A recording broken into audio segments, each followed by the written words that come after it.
Darlene Johnston was standing beside her dying mother-in-law's hospital bed when Evelyn Whitaker suddenly grabbed her wrist. The room smelled like antiseptic, wilted lilies and secrets no one had been brave enough to bury. Evelyn's pale lips trembled as she pulled Darlene closer. "The baby," she whispered, her voice breaking. "The baby isn't his." Darlene's blood turned cold. She looked at her husband Clifford, waiting for shock, waiting for confusion, waiting for him to say his mother was wrong. But Clifford didn't move. He didn't blink. He already knew. And in that silence, Darlene understood something worse than betrayal. She had been the last person in her own marriage to learn the truth. Before we go further, tell me, could you ever forgive someone who didn't just lie to you, but let you build your whole life around that lie? The Whitaker house looked beautiful in photographs. That was the first thing Darlene Johnston thought every time she walked through the massive, black iron doors and felt her chest tighten. To outsiders, the estate in Greenwich, Connecticut looked like the kind of place people spent their lives dreaming about. Stone columns, perfect gardens, floor-to-ceiling windows overlooking the water, every room decorated in expensive neutrals that looked untouched by real life, like a showroom, like a lie. Darlene used to think she was lucky. 7 years ago, when Clifford Whitaker first brought her there, she'd stood in the marble foyer, wearing a cheap cream-colored dress she'd bought on clearance, and thought she had finally been chosen by the kind of life people wrote about in magazines. Clifford had been charming back then, attentive, warm in a way that made her feel safe. He used to kiss her forehead while she worked late nights, sketching interior concepts for clients in her tiny Boston apartment. He used to tell her she was the most talented woman he'd ever met. "You're going to design homes for people like my family someday," he had told her once. She remembered laughing. "I don't even know people like your family. You know me." Back then, she thought that meant something. Now she realized Clifford had always loved potential versions of her more than the real woman standing in front of him. The version that impressed people. The version that made him look good. The version that stayed quiet. Darlene stood in the nursery upstairs with one hand resting against the curve of her stomach. Soft cream wallpaper covered the walls. Gold stars had been painted carefully near the ceiling. A handmade mobile drifted gently above the crib. She had designed every inch herself. Not because Clifford cared, because she needed somewhere in that house that felt alive. Downstairs, she heard Clifford's voice through the open hallway. "Mom's stable for now," he said into his phone. "No, don't tell anybody yet." His tone was clipped, controlled, corporate. The same tone he used when dealing with investors, contractors, reporters, and apparently his dying mother. Darlene closed her eyes. "The baby isn't his." The sentence kept replaying in her mind like shattered glass scraping across concrete. She still hadn't processed it fully. Part of her wanted to believe Evelyn had been delirious from medication. But another part, the part growing louder every minute, couldn't forget Clifford's face in that hospital room. No confusion, no denial, only fear and guilt. Clifford walked into the nursery a moment later, loosening his tie. His dark hair was slightly messy from running his hands through it all night. Usually Darlene would have thought he looked exhausted and handsome. Tonight, all she saw was a stranger wearing her husband's face. "You should be resting," he said quietly. Darlene stared at him. "That's what you're worried about." His jaw tightened immediately. "Darlene, no." Her voice cracked. "Don't do that thing where you talk to me like I'm fragile because you don't want to answer a question." Clifford exhaled slowly. "My mother is dying, and she just told me my baby isn't yours." Silence. Heavy. Suffocating. He looked away first. That hurt more than anything. Darlene swallowed hard. "How long have you known Clifford rubbed the back of his neck? You shouldn't be stressing yourself out right now." A bitter laugh escaped her. "That long, huh, Darlene?" "No, answer me." He walked toward the window instead of toward her. Classic Clifford. Whenever things became emotional, he created physical distance like he could outrun accountability. She was confused, he muttered. You're lying. I'm trying to protect you. Her entire body went cold. Protect you. That sentence. That exact sentence. It suddenly connected to dozens of other moments she had ignored over the years. The fertility treatments, the appointments Clifford insisted on handling himself, the paperwork he rushed her through signing, the way Evelyn had hovered around the entire process, like she was orchestrating something nobody else understood. Darlene remembered one appointment at Ashford Reproductive Center almost a year earlier. She had been nervous that day, hopeful too. Dr. Martin Hale had entered the room with his polished smile while Evelyn sat beside him like she belonged there more than Darlene did. Everything's ready, Dr. Hale had said. Darlene remembered reaching for the consent forms only for Clifford to gently take them from her. I already reviewed everything he told her. She had trusted him. God, she had trusted him so completely. Now that memory made her stomach turn. You handled everything at that clinic, she whispered. Clifford's shoulders stiffened. That's not what this is about. Then what is it about? He turned sharply. It's about us trying to have a child after years of disappointment and heartbreak. Darlene flinched. Years of disappointment. As if the pain had belonged equally to both of them.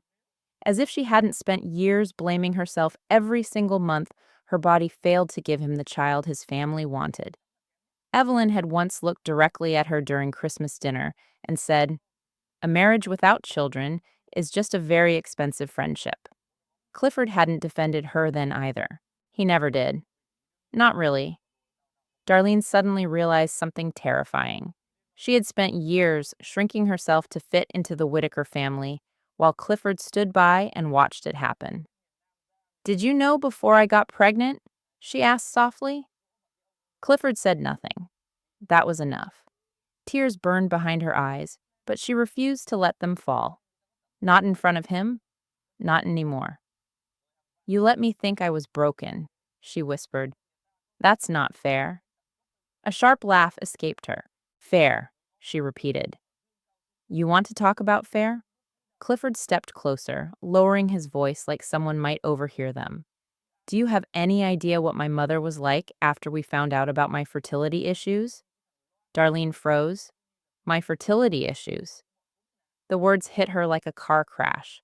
For a second, she genuinely forgot how to breathe. "You—" Her voice barely came out. What Clifford closed his eyes, briefly realizing too late what he'd admitted. Darlene took a step backward. "No," she whispered. "No, no, no." He reached toward her instinctively, but she pulled away. "You told me it was me," she said. "I never said that. You didn't have to." Her voice rose. "You let me believe it. That's not what happened." "Then tell me what happened." Clifford's face hardened. And there it was. The real Clifford. Cold. Defensive. More irritated than remorseful. "We were trying to protect our family." Darlene stared at him in disbelief. "Our family, yes. You mean your reputation?" "That's not fair, Darlene. There's that word again." He looked exhausted now, but not heartbroken. Just inconvenienced. Like this entire conversation was another crisis he needed to manage before Monday morning meetings. "You're emotional right now," he said carefully. The second the words left his mouth, Darlene felt something inside her finally snap. Not loudly, not dramatically, quietly, permanently. Because suddenly she saw the pattern. Every time she had questioned something, Clifford called her emotional. Every time she was hurt, he called her sensitive. Every time she needed honesty, he called her unstable. It had never been comfort, it had been control. Darlene wiped her face slowly. When your mother whispered that sentence, she said quietly, "You know what hurt the most?" Clifford stayed silent. "It wasn't the possibility that this baby, biologically, isn't yours." Her hand rested protectively against her stomach. "It was realizing I'm the only person in this marriage who never knew the truth." For the first time that night, Clifford actually looked afraid. Not afraid of losing her, afraid of losing control. Then Darlene remembered something else. One night after a fertility appointment, Clifford had gripped the steering wheel tightly and said in a low voice, "Whatever happens, don't ask my mother questions about the clinic." At the time, she thought he meant Evelyn was controlling. Now she understood. He had been warning her away from the truth. And suddenly, Darlene realized she no longer trusted a single person living inside the Whitaker house, especially her husband. Darlene barely slept. Every time she closed her eyes, she saw Clifford standing in the nursery with that same expressionless face while her entire world collapsed around him. By morning, the Whitaker house felt unbearable. Too quiet, too polished, too fake. Rain pressed softly against the giant windows overlooking the backyard garden, while Darlene sat alone at the kitchen island, staring into a cup of cold coffee she hadn't touched. Her hand rested absently on her stomach. The baby shifted gently beneath her skin. A small movement, a real movement, and suddenly, tears burned her eyes again. None of this was the baby's fault. That was the thought she clung to desperately, because her mind kept spiraling into places she didn't want to go. If Clifford wasn't the biological father, then who was, and how had everyone else known before? Her footsteps echoed behind her. Clifford entered the kitchen, already dressed for work, in a charcoal suit, expensive watch glinting beneath the morning light. Looking at him made Darlene nauseous now, not because she hated him yet, because part of her still loved him, and that made this worse. "You should eat something," he said calmly. Darlene looked at him slowly. "You're going to work, I have meetings." She stared in disbelief. "Your mother is dying. She's stable today. And your wife just found out her entire pregnancy may be built on a lie." His jaw flexed. "There's no reason to dramatize this." Darlene actually laughed. Not because anything was funny, because she suddenly understood something horrifying. Clifford genuinely believed the biggest problem here was her reaction. Not what he'd done, not what had been hidden from her. Her reaction. "You know what's amazing?" she said softly. "You still think you're the reasonable one." Clifford sighed heavily, grabbing his car keys from the counter. "I don't want to fight." "Then tell me the truth. I already told you what matters." "No," she snapped. "You told me what protects you." His eyes darkened slightly. "That's enough. There's more, isn't there?" Silence. Darlene stood slowly from her chair. "You said your fertility issues." Her voice trembled. How long did you know Clifford looked exhausted now? Like a man cornered by consequences he never expected to arrive. "A few years?" The room tilted slightly. "A few." Darlene swallowed hard. "A few years? We were trying everything." "No," she whispered. "I was." He opened his mouth, but she kept going. "I was the one getting blood work every month. I was the one taking hormones that made me sick. I was the one crying in bathroom stalls after every failed treatment while your mother looked at me like defective furniture." "Darlene, and all that time," her voice cracked violently, "all that time you knew it wasn't me." Clifford looked away. Coward. That word flashed through her mind instantly. Coward. Not monster, not villain. Worse. A weak man who let everyone else suffer so he could protect his ego. "I didn't know how to tell you," he muttered. Darlene felt something cold settle inside her chest. "So you let me hate myself instead." "That's not what happened." "It is exactly what happened." He ran a frustrated hand through his hair. "You don't understand the pressure my family puts on me." "Oh my God." She backed away from him slowly. "You're still making yourself the victim." Clifford's voice hardened instantly. "I'm trying to keep this family together." "No," Darlene whispered. "You're trying to keep control." The silence between them stretched painfully. Then Clifford glanced toward her stomach, and something about that look made her feel suddenly protective, in a way she never had before. Not protective of the marriage, protective of the baby, protective of herself. "You need to calm down," he said carefully. "There it is again." "What?" That tone, her eyes filled with tears, like I'm hysterical because I found out my husband lied to me for years. I lied to protect us. You lied to protect yourself. His patience finally snapped. What was I supposed to do? He barked. Tell my wife I couldn't give her a child. The room went still. For a second, Clifford looked shocked by his own outburst. But Darlene only stared at him quietly, because there it was. The truth beneath everything. Not love, not family, pride. Male pride so fragile it had consumed her entire life. You let me believe my body failed us, she whispered. Clifford's expression shifted slightly, almost defensive again. You wanted this baby too. The words hit her like a slap. Not because they were entirely false, because they were manipulative, cruel, twisted into justification. Darlene shook her head slowly. I wanted honesty. Neither of them spoke for several seconds. Then Clifford checked his phone.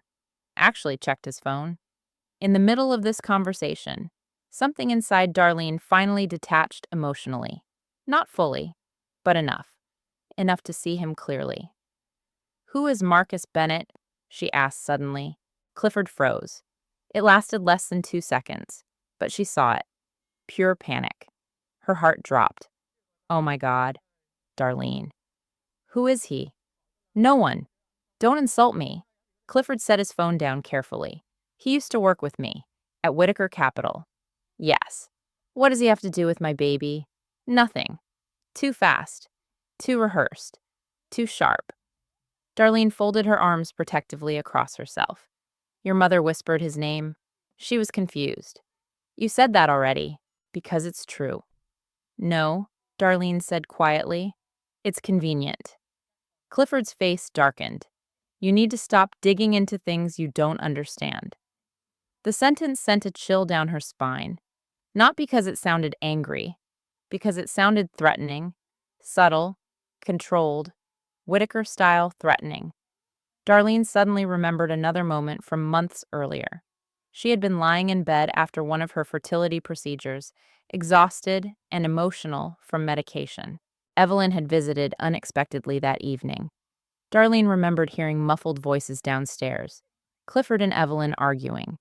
At the time, she'd been too tired to fully process the words, but now fragments returned sharply. She can never know. We already handled it. What if he talks? He signed the agreement. Darlene's stomach twisted violently. Agreement, Marcus, settlement. Oh God, this was real. This had always been real. She looked at Clifford like she was seeing him for the first time. How deep does this go? He didn't answer. That terrified her more than anything else. Darlene grabbed her phone from the kitchen counter. What are you doing? Clifford asked immediately. Finding the truth myself. He stepped forward fast enough to make her flinch. The look on his face changed instantly after he noticed. For the first time in years, Darlene realized she was afraid of him. Not physically, emotionally, afraid of how far he would go to maintain control. Darlene, he said more softly, please don't do this. The sudden gentleness almost made her cry again, because this was Clifford's pattern. Pressure, dismissal, then tenderness once he sensed her pulling away. It had worked on her for years. Not anymore. You know what the worst part is, she whispered. His expression tightened. I still would have loved you. Clifford blinked. If you had told me the truth about being infertile. Tears slid down her cheeks now. I still would have stayed. For the first time, genuine emotion crossed his face. Not guilt, grief. Because deep down, he knew she meant it. And that somehow made what he'd done even uglier. Darlene looked down at her engagement ring. She remembered how proud Clifford had looked, slipping it onto her finger. Like he had acquired something valuable, not loved someone human. When did you stop trusting me enough to tell me the truth? She asked softly. Clifford looked away again, and that was her answer. Suddenly his phone rang. He glanced at the screen immediately. Darlene noticed the contact name. Lauren? His sister. Clifford answered quickly and turned away. What happened? Pause. His face changed instantly. Pale, alarmed. Then he looked back at Darlene. Mom woke up again. Darlene's pulse spiked, and Clifford hesitated. For the first time since the hospital, she saw real fear in his eyes. Lauren said she keeps asking for you. The drive back to St. Vincent's private medical center felt longer than before. Rain streaked across the windshield while Clifford drove in rigid silence beside her, both hands gripping the steering wheel too tightly. Darlene sat turned slightly toward the window, watching blurred lights smear across the dark Connecticut roads. Neither of them spoke. There was nothing left to pretend. The silence between them no longer felt like marriage. It felt like evidence. By the time they arrived at the hospital, Darlene's chest hurt from holding herself together. The lobby smelled like polished marble coffee and expensive grief. People in designer coats whispered quietly near elevators, while nurses moved briskly through the halls with practiced emotional detachment. Everything here catered to wealthy families, trying to make death look elegant. Clifford touched Darlene's lower back as they walked toward the elevator, the gesture used to comfort her. Tonight, it felt performative. She stepped away immediately. His hand dropped. Good. Let him feel that. When the elevator doors opened onto the fourth floor, Lauren Whitaker was already waiting outside Evelyn's room. Clifford's younger sister looked exhausted. Her blonde hair was pulled into a loose bun mascara, faintly smudged beneath red eyes. Unlike the rest of the Whitakers, Lauren never fully mastered the art of looking emotionally untouchable, which was probably why Darlene had always liked her most. But tonight, even Lauren looked nervous. Not sad. Nervous. The second she saw Darlene, her expression shifted sharply, almost guilty. Darlene noticed immediately. "Why does Evelyn keep asking for me?" she asked. Lauren glanced toward Clifford before answering. "She's confused." "There it is again," Darlene muttered coldly. "Everybody keeps saying that." Clifford lowered his voice. "Can we not do this here? Where would you prefer?" Darlene snapped. "At another family dinner where everyone pretends I'm insane?" Lauren winced slightly. Interesting. That reaction told Darlene more than words could. "You told her?" Darlene asked quietly. Clifford's jaw tightened. "Told me what?" Lauren asked carefully. Darlene stared directly at her. "That your dying mother told me my baby isn't Clifford's." Lauren went completely still. There it was. Not shock. Recognition. Darlene felt her stomach drop. "Oh my God," she whispered. "You knew too?" "Darlene, you knew." Lauren looked at Clifford immediately. Wrong move? That single glance confirmed everything. Darlene laughed bitterly, backing away from both of them. "This whole family is unbelievable." "It's complicated," Lauren said softly. "No." Darlene shook her head. "Complicated is forgetting an anniversary. This is betrayal." A nurse exiting Evelyn's room glanced toward them awkwardly before quickly walking away. Even strangers could feel the tension pouring off the Whitakers. Clifford stepped closer. "You need to calm down." Darlene looked at him in disbelief.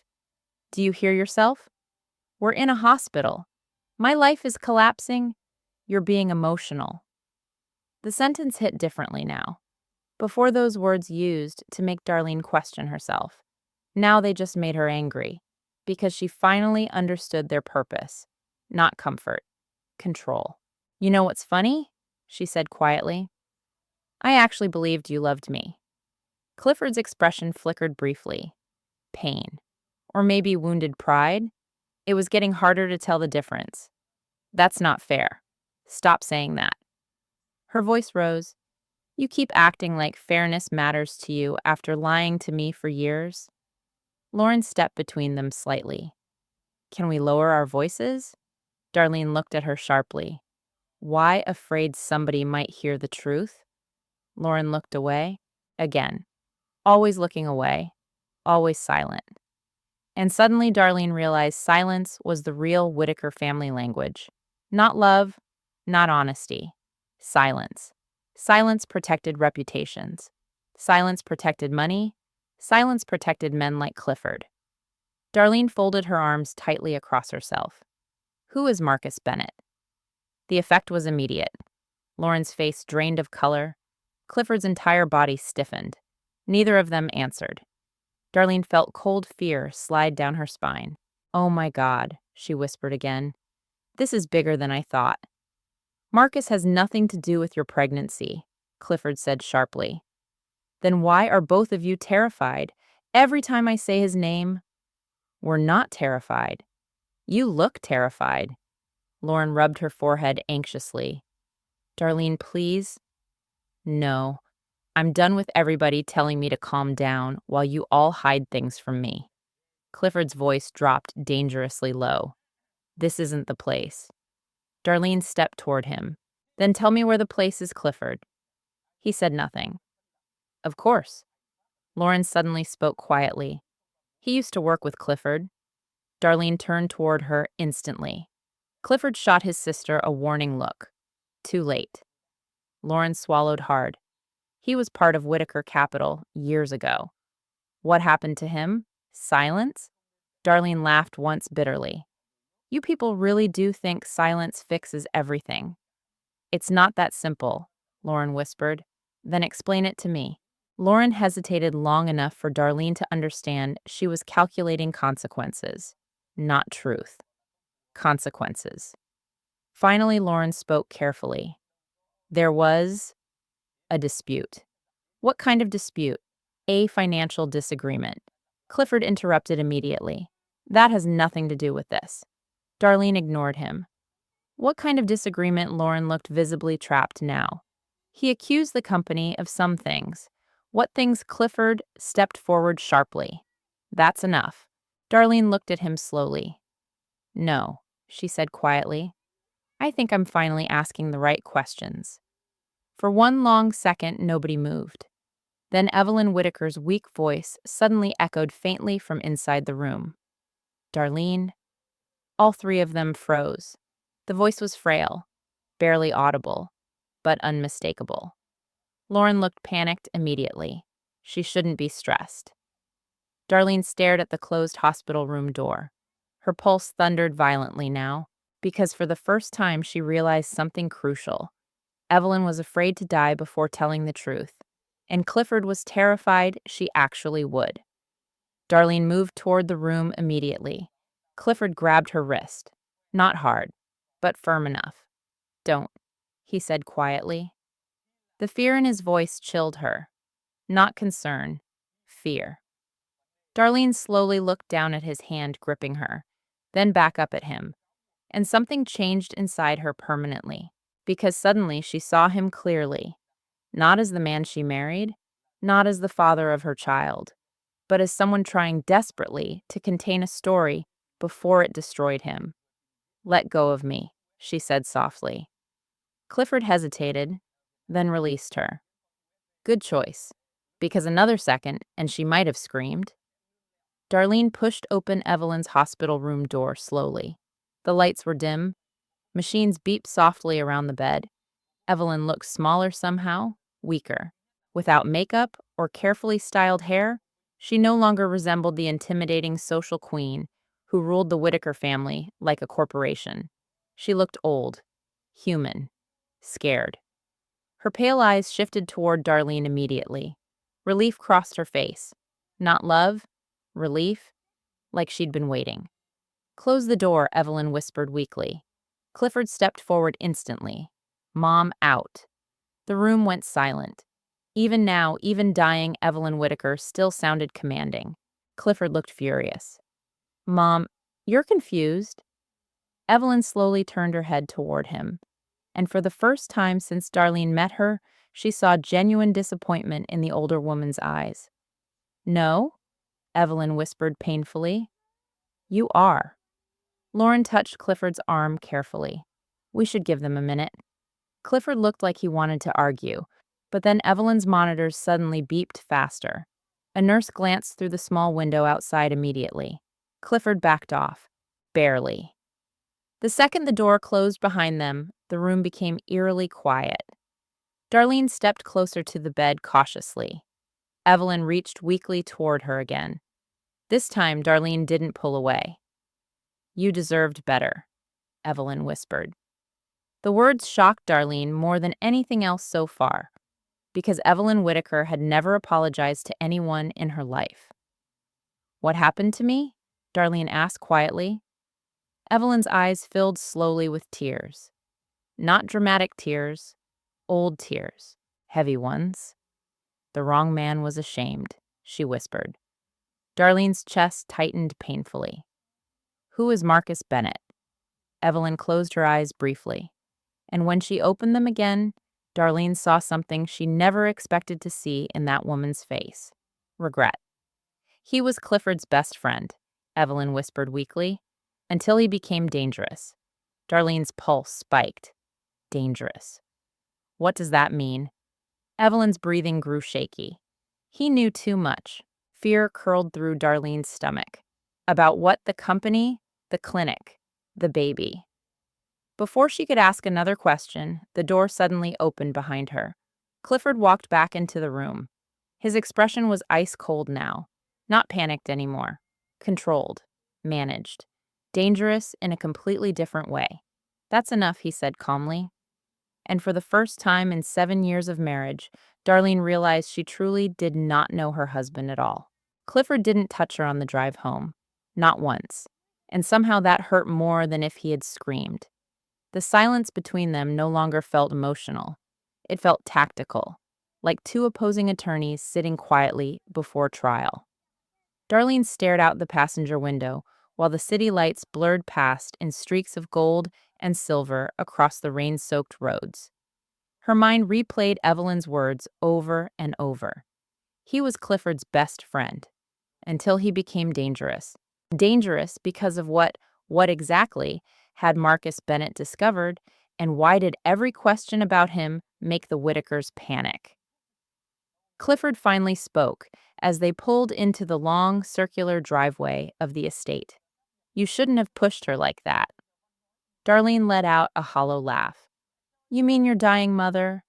She's weak? She's guilty. Clifford gripped the steering wheel tighter. You don't know what you're talking about. Then tell me. He parked the car hard enough to jolt slightly forward before killing the engine. Rain hammered against the windshield. For several seconds, neither of them moved. Then Clifford turned toward her slowly. You need to stop chasing ghosts. Darlene looked at him carefully. That's interesting. His expression hardened slightly. What is you still haven't denied anything? A flicker crossed his face. Tiny, but visible. Darlene felt another piece of her marriage die quietly inside her chest. You know, she said softly, I used to think silence meant maturity. Clifford said nothing. Now I think it just means cowardice. His jaw tightened instantly. Don't do this tonight. Tonight, Darlene whispered. You mean the night I found out everyone in your family knew more about my pregnancy than I did? That's not true. Then say it. He looked away. Again. Always away. Never directly into her eyes when truth was involved. Darlene opened the car door before he could stop her. The cold rain hit immediately. She barely noticed. Inside the house, everything looked exactly the same. The expensive art, the perfect lighting, the polished floors. It infuriated her suddenly. How could a house hold this many lies and still look beautiful? Clifford loosened his tie as he entered behind her. I have an early meeting tomorrow. Darlene turned slowly. A meeting. Of course. The Whitaker men always returned to business, no matter who got destroyed emotionally along the way. You really are unbelievable. I'm trying to keep things normal. No, she snapped. You're trying to act like none of this matters. Clifford's voice dropped lower. I'm trying not to stress you while you're pregnant. There it is again. What you keep talking about my emotions instead of your actions. He looked tired now. Not remorseful. Just tired. Like honesty was exhausting for him. Darlene suddenly couldn't stand being in the same room anymore. She turned and walked upstairs quickly. Darlene? She ignored him. The nursery door closed behind her with a soft click. Immediately, the room felt smaller than before. The cream-colored walls suddenly looked suffocating. The tiny clothes folded neatly in drawers made her chest ache. She sat carefully in the rocking chair near the crib and placed both hands over her stomach. The baby moved gently again. Alive, innocent, unaware. A sob finally escaped her throat before she could stop it. Not loud, just broken. She cried for the years she spent blaming herself. For every fertility injection, every doctor appointment, every night she apologized to Clifford because she thought her body was failing him. And the worst part, he had let her. A soft knock interrupted her thoughts. Darlene wiped her face immediately. Lauren stepped into the nursery quietly. "I didn't know if you wanted company," she said softly. Darlene almost laughed. Company. What an absurdly normal word for a night like this. "You shouldn't be here," Darlene muttered. Lauren nodded slowly. "You're probably right." For a moment, neither woman spoke. Then Lauren looked around the nursery. "You did all this yourself?" "Yes. It's beautiful." Darlene's throat tightened unexpectedly, because Clifford never said things like that anymore. Not sincerely. Not about her work. Not about anything that mattered to her. Lauren sat carefully on the edge of the small sofa near the window. "She really did love you, you know." Darlene stared at her in disbelief. Your mother, Lauren, looked down, in her own way. Darlene let out a sharp, bitter laugh. Rich people always say things like that after treating someone horribly. Lauren flinched slightly. "Fair. Very fair." "You should have told me," Darlene whispered. Lauren's eyes filled immediately. "I know." "How long have you known?" Lauren hesitated. "Too long." Darlene could see it instantly. Jesus Christ, it wasn't supposed to happen like this. What exactly happened? Lauren rubbed her hands together anxiously. "I don't know everything, but you know enough." Silence. Then finally, Marcus and Clifford used to be inseparable. Darlene leaned forward slightly. "Tell me." Lauren exhaled shakily. They met in business school. Marcus helped Clifford build Whitaker Capital when Dad almost cut him out of the company. Darlene listened carefully. Marcus was smarter than Clifford financially, Lauren admitted quietly. Everybody knew it. Something about that detail mattered. Darlene felt it immediately. He trusted Marcus completely. Lauren gave a sad laugh, more than anyone. Then what happened? Lauren looked toward the nursery door instinctively before lowering her voice. A few years ago, Marcus discovered irregularities in some investment accounts. Darlene's stomach tightened. Financial fraud. Lauren swallowed hard. There were rumors. About Clifford. Another silence. Answer enough. Oh my God. Marcus threatened to expose everything if Clifford didn't fix it. And Lauren looked miserable now. Dad and Evelyn stepped in. Of course they did. The Whitakers never solved problems. They buried them. What does that have to do with me? Lauren hesitated again. Too much hesitation. Darlene suddenly realized something terrifying. Marcus wasn't just connected to Clifford's business problems. He was connected to the fertility clinic, too. How is Marcus connected to Ashford? Darlene asked quietly. Lauren's head snapped up.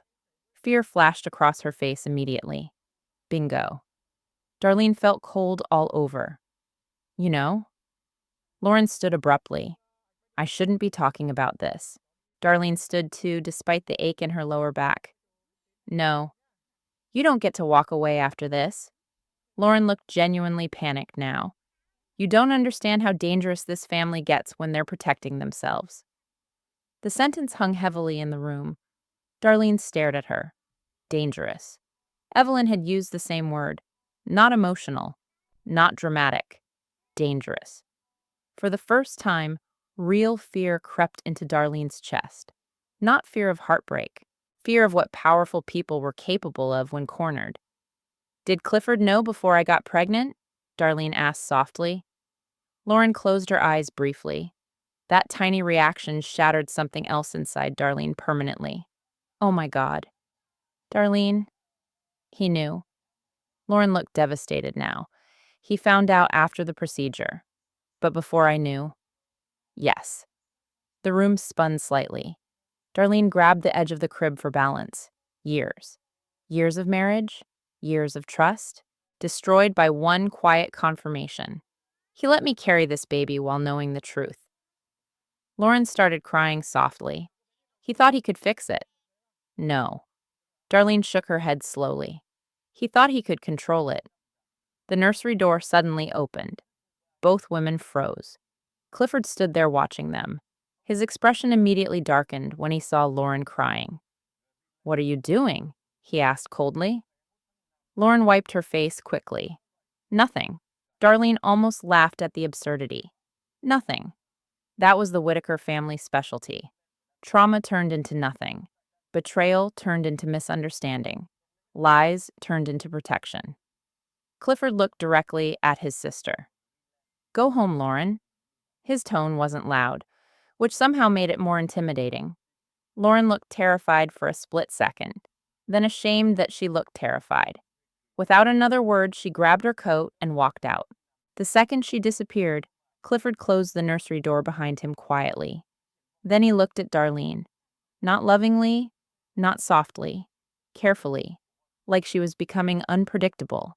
"How much did she tell you?" he asked. Darlene stared at him for a long moment. Then something inside her finally hardened. Not pain, not grief. Something colder. Awareness. And for the first time since this nightmare started, Darlene realized something terrifyingly clear.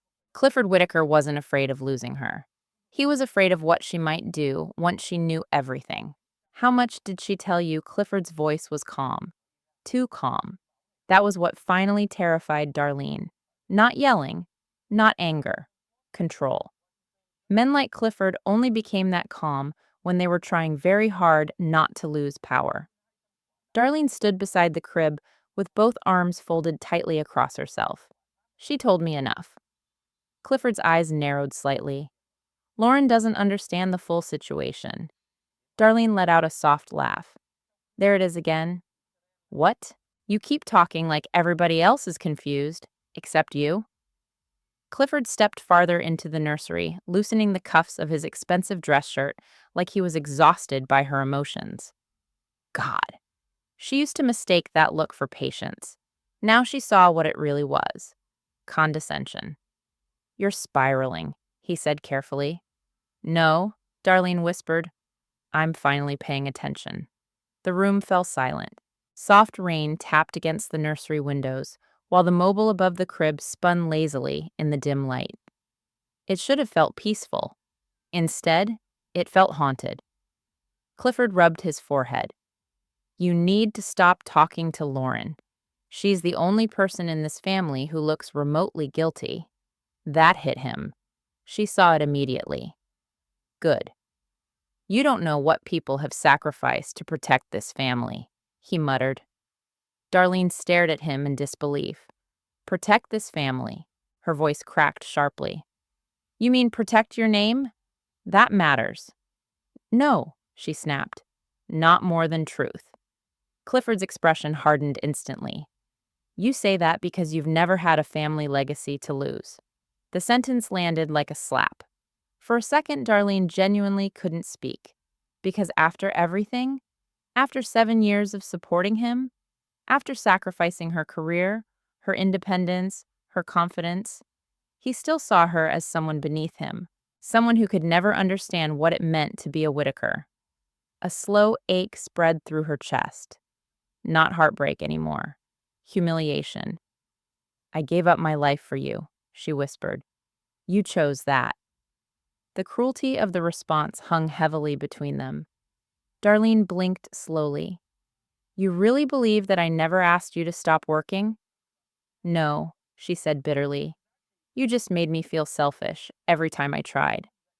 Clifford sighed again, impatient now. "We're getting off topic." "No," Darlene whispered. "This is the topic." She stepped closer. "For years, your family treated me like an accessory. Something decorative you brought into the house. That's ridiculous." Is it tears filled her eyes again? "Your mother criticized everything about me. My clothes, my background, my career, even the way I hosted dinners. She was difficult with everyone, but you only let her destroy me." That finally shut him up. Darlene looked at him carefully. "I kept waiting for you to choose me." His jaw tightened. "I did choose you. No, she whispered. You chose the version of me that stayed quiet. The silence stretched painfully. Then Clifford said the one thing that finally pushed her anger into something colder. You're acting like the baby is some kind of tragedy. Darlene recoiled. What you love this child. Her hand instinctively covered her stomach. Don't. You wanted this baby. Don't you dare twist this. I'm being realistic. No, she snapped. You're trying to make me feel guilty for being betrayed. Clifford's patience cracked slightly. I did what I thought was necessary. There it is. What? The truth? Darlene stared directly into his eyes now. You didn't protect me because you loved me. His expression flickered. You protected yourself because you were ashamed. For the first time all night, Clifford looked wounded. Not exposed. Wounded. Because she'd finally said the thing he feared most. Ashamed. He turned away immediately. That told her everything. You have no idea what it's like, he muttered quietly. Darlene laughed bitterly. You're right. I don't know what it's like to let someone I love blame themselves for years. Clifford suddenly spun back toward her. You think this was easy for me? Darlene stared at him in disbelief. Easy. Easy. Her entire body went cold. You watched me cry after every failed treatment, she whispered. You watched me apologize for my body. You watched me hate myself. His face tightened. And you said nothing. I was trying to hold everything together. No, Darlene said quietly. You were trying to hold your ego together. The room fell silent again. Clifford looked furious now. Cornered. Good. Darlene was finally done protecting his comfort. What exactly happened at that clinic, she asked. Clifford immediately looked away. Again? Always away. Answer me. It was a mistake. What kind of mistake? Nobody planned this. That's not an answer. He exhaled sharply through his nose. There was an issue with the samples. Darlene's stomach twisted violently. A mix-up. Clifford hesitated too long. No. The word barely came out. Fear slid through her chest. No. He looked exhausted now, broken in a completely different way than her. Finally, quietly, he spoke. After we found out I was infertile, my mother panicked. Darlene listened without breathing. She couldn't accept it, so she replaced the sample. Clifford closed his eyes briefly. She thought she was helping. Helping. Darlene almost laughed at the insanity of that word. She violated me. She thought she was saving our marriage. Our marriage, Darlene whispered. You mean your image? Clifford's voice rose suddenly. You don't understand what men like my father think about weakness? There it is again, she said softly. Everything always comes back to what powerful men think. He looked away, and that silence confirmed the ugliest truth of all.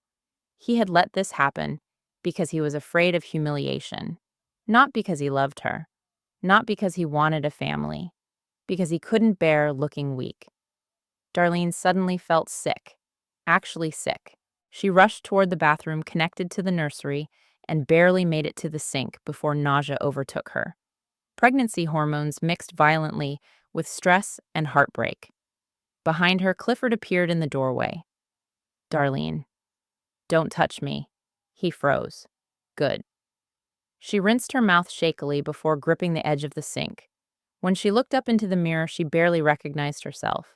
Pale skin, red eyes, a woman unraveling inside a mansion built on lies. You know what the worst part is? She whispered without turning around. Clifford stayed silent. I still would have stayed. His reflection shifted slightly behind her. If you had come to me and told me the truth, tears slid down her cheeks. I would have stayed. That visibly shattered something inside him, but it was too late. Because now Darlene understood something devastating. Clifford had never trusted her enough to love him honestly. He only trusted control. She slowly turned toward him. So tell me the rest. His expression darkened instantly. There is no rest. Marcus Bennett. The name hit like a gunshot. Clifford went completely still. Darlene stepped closer carefully. What does Marcus have to do with my baby? Clifford's eyes became ice cold. Nothing. You're lying. I'm warning you, Darlene. The threat was subtle, but unmistakable. For one terrifying second, neither of them moved. Then Clifford quietly said the sentence that finally made fear crawl down Darlene's spine. Some truths destroy people once they're uncovered. Darlene stared at him, and suddenly she knew. Whatever happened at Ashford Reproductive Center, it was even worse than she imagined. The dinner started exactly at 7:30. Of course it did. The Whitakers treated meals like board meetings, timed, structured, emotionally sterilized. Darlene stood at the top of the grand staircase for a moment before going downstairs, one hand resting against the polished wooden railing. She had almost not come. After the fight with Clifford the night before, every instinct in her body told her to leave the house, get into her car, and keep driving until Connecticut disappeared behind her. But she needed to see them now, clearly. Not as the family she spent 7 years trying to impress, but as people capable of destroying someone to preserve a last name. The dining room glowed with warm candlelight. Crystal glasses sparkled beneath the chandelier. White roses sat perfectly arranged in the center of the massive table. Everything looked elegant, artificially elegant, like a luxury hotel pretending nobody had ever cried inside it. Preston Whitaker sat at the head of the table in a navy suit, despite it being a private dinner. Even at home, the man dressed like a CEO, preparing for a magazine cover. Lauren sat quietly beside him, avoiding eye contact. Two of Preston's longtime business associates were also present with their wives, all polished smiles and country club energy. And Clifford looked completely composed. That was what unsettled Darlene most. He could destroy her emotionally at midnight and still discuss wine pairings 12 hours later. Darlene Preston said smoothly as she entered, "You're looking pale, not concerned, observational, like commenting on market conditions." "I'm pregnant," she replied calmly, "not decorative." A subtle silence spread across the table. One of the women awkwardly lifted her wine glass. Lauren looked down immediately to hide what almost looked like approval. Good. Let them feel uncomfortable. For years, Darlene had bent herself into impossible shapes, trying to make these people comfortable. No more. Dinner began quietly. Silverware clinked softly against expensive china, while meaningless conversations floated around the room. Real estate, politics, stock markets, vacation properties in Aspen. Not one person mentioned Evelyn dying in a hospital bed. Because wealthy families like the Whitakers didn't discuss pain publicly. They managed optics, that was all. Darlene barely touched her food. Across the table, Clifford occasionally glanced at her with controlled caution, like someone monitoring a situation before it exploded. She hated that look. It implied she was the threat in the room. Finally, Preston folded his napkin neatly beside his plate. "Clifford tells me you've been under a lot of emotional stress lately." There it was. Darlene slowly lifted her eyes toward him. "Does he?" Preston nodded calmly. Pregnancy can be overwhelming, especially for women without strong support systems of their own. The insult was so elegant it almost sounded polite. Almost. Darlene smiled faintly. "That's an interesting thing to say while your wife is dying." Lauren choked slightly on her water. One of the businessmen shifted awkwardly, but Preston barely reacted. The man had spent decades negotiating billion-dollar deals. Emotional tension didn't shake him. "Evelyn's health is unfortunate," he said coolly. "But right now, my concern is preserving stability for this family." There it was again. Preserving, protecting, managing. Nobody in this family loved naturally. They maintained systems. Darlene placed her fork down carefully. "Do you know what your wife told me in the hospital?" Clifford immediately looked at her sharply. "Darlene?" "No," she said without looking away from Preston. "I'm curious." The room went still. Preston's expression hardened slightly for the first time all evening. This is neither the time nor place. That seems to be a recurring phrase around this family. One of the wives gave a nervous laugh before realizing nobody else was laughing. Silence returned instantly. Clifford lowered his voice. You need to stop. Darlene turned toward him slowly. Or what? His jaw flexed. There are people here. Yes, she whispered. There always are. And suddenly something cracked open inside her. Years of humiliation. Years of silence. Years of carefully behaving like the grateful wife who should feel lucky to sit at this table. I spent 7 years trying to earn respect in this family, she said quietly. Nobody moved. And the whole time, all any of you cared about was appearances. Darlene Clifford warned. No. Her voice sharpened. You don't get to silence me anymore. The businessman across the table looked deeply uncomfortable now. Good. Let witnesses exist. Preston's expression turned cold. You're emotional. The word hit differently now. Not dismissive, predictable, almost pathetic. Darlene actually smiled. You know what's fascinating, she said softly. Every Whitaker man uses the exact same language whenever a woman gets too close to the truth. Clifford stood abruptly. That's enough. No, she snapped. What's enough is all of you pretending I'm unstable because it's easier than admitting what you did. One of the wives whispered, maybe we should go. Sit down, Preston said calmly without taking his eyes off Darlene. The authority in his voice chilled the entire room. Lauren looked visibly anxious now. Darlene suddenly realized something important. Everyone here was afraid of Preston Whitaker. Even Clifford. Especially Clifford. Preston folded his hands together. What exactly are you accusing this family of? The calmness in his tone was terrifying. Not because he was innocent, because he was experienced. Darlene held his gaze. I think your family has been lying to me since before I got pregnant. No reaction. Too controlled. Preston could have taught master classes in emotional suppression. Finally, he spoke. You need to be careful, Darlene. The sentence sounded gentle. It wasn't. She heard the threat underneath immediately, and apparently so did Lauren because she suddenly spoke up. Dad, not now. Lauren went silent instantly. Darlene noticed. Another person trained to shrink herself around powerful men. Preston leaned back slightly in his chair. Pregnant women under stress sometimes create narratives to cope emotionally. The manipulation was almost impressive. Darlene felt anger rise hot beneath her skin. No, she said quietly. Women who are manipulated eventually stop doubting themselves. Clifford moved toward her carefully. Come upstairs. No. You're making a scene. There's the real concern. His eyes darkened instantly. Darlene laughed softly. You're terrified people might see behind the Whitaker image, Preston interrupted coldly. The Whitaker image built the life you currently enjoy. That one landed, because it revealed exactly how they saw her. Not as family, as someone financed by them, owned by them. Darlene looked around the beautiful dining room slowly. The chandeliers, the imported marble, the priceless art. Then she looked back at Preston. You really think money excuses cruelty? No, Preston replied evenly. I think stability matters more than emotional impulses. God.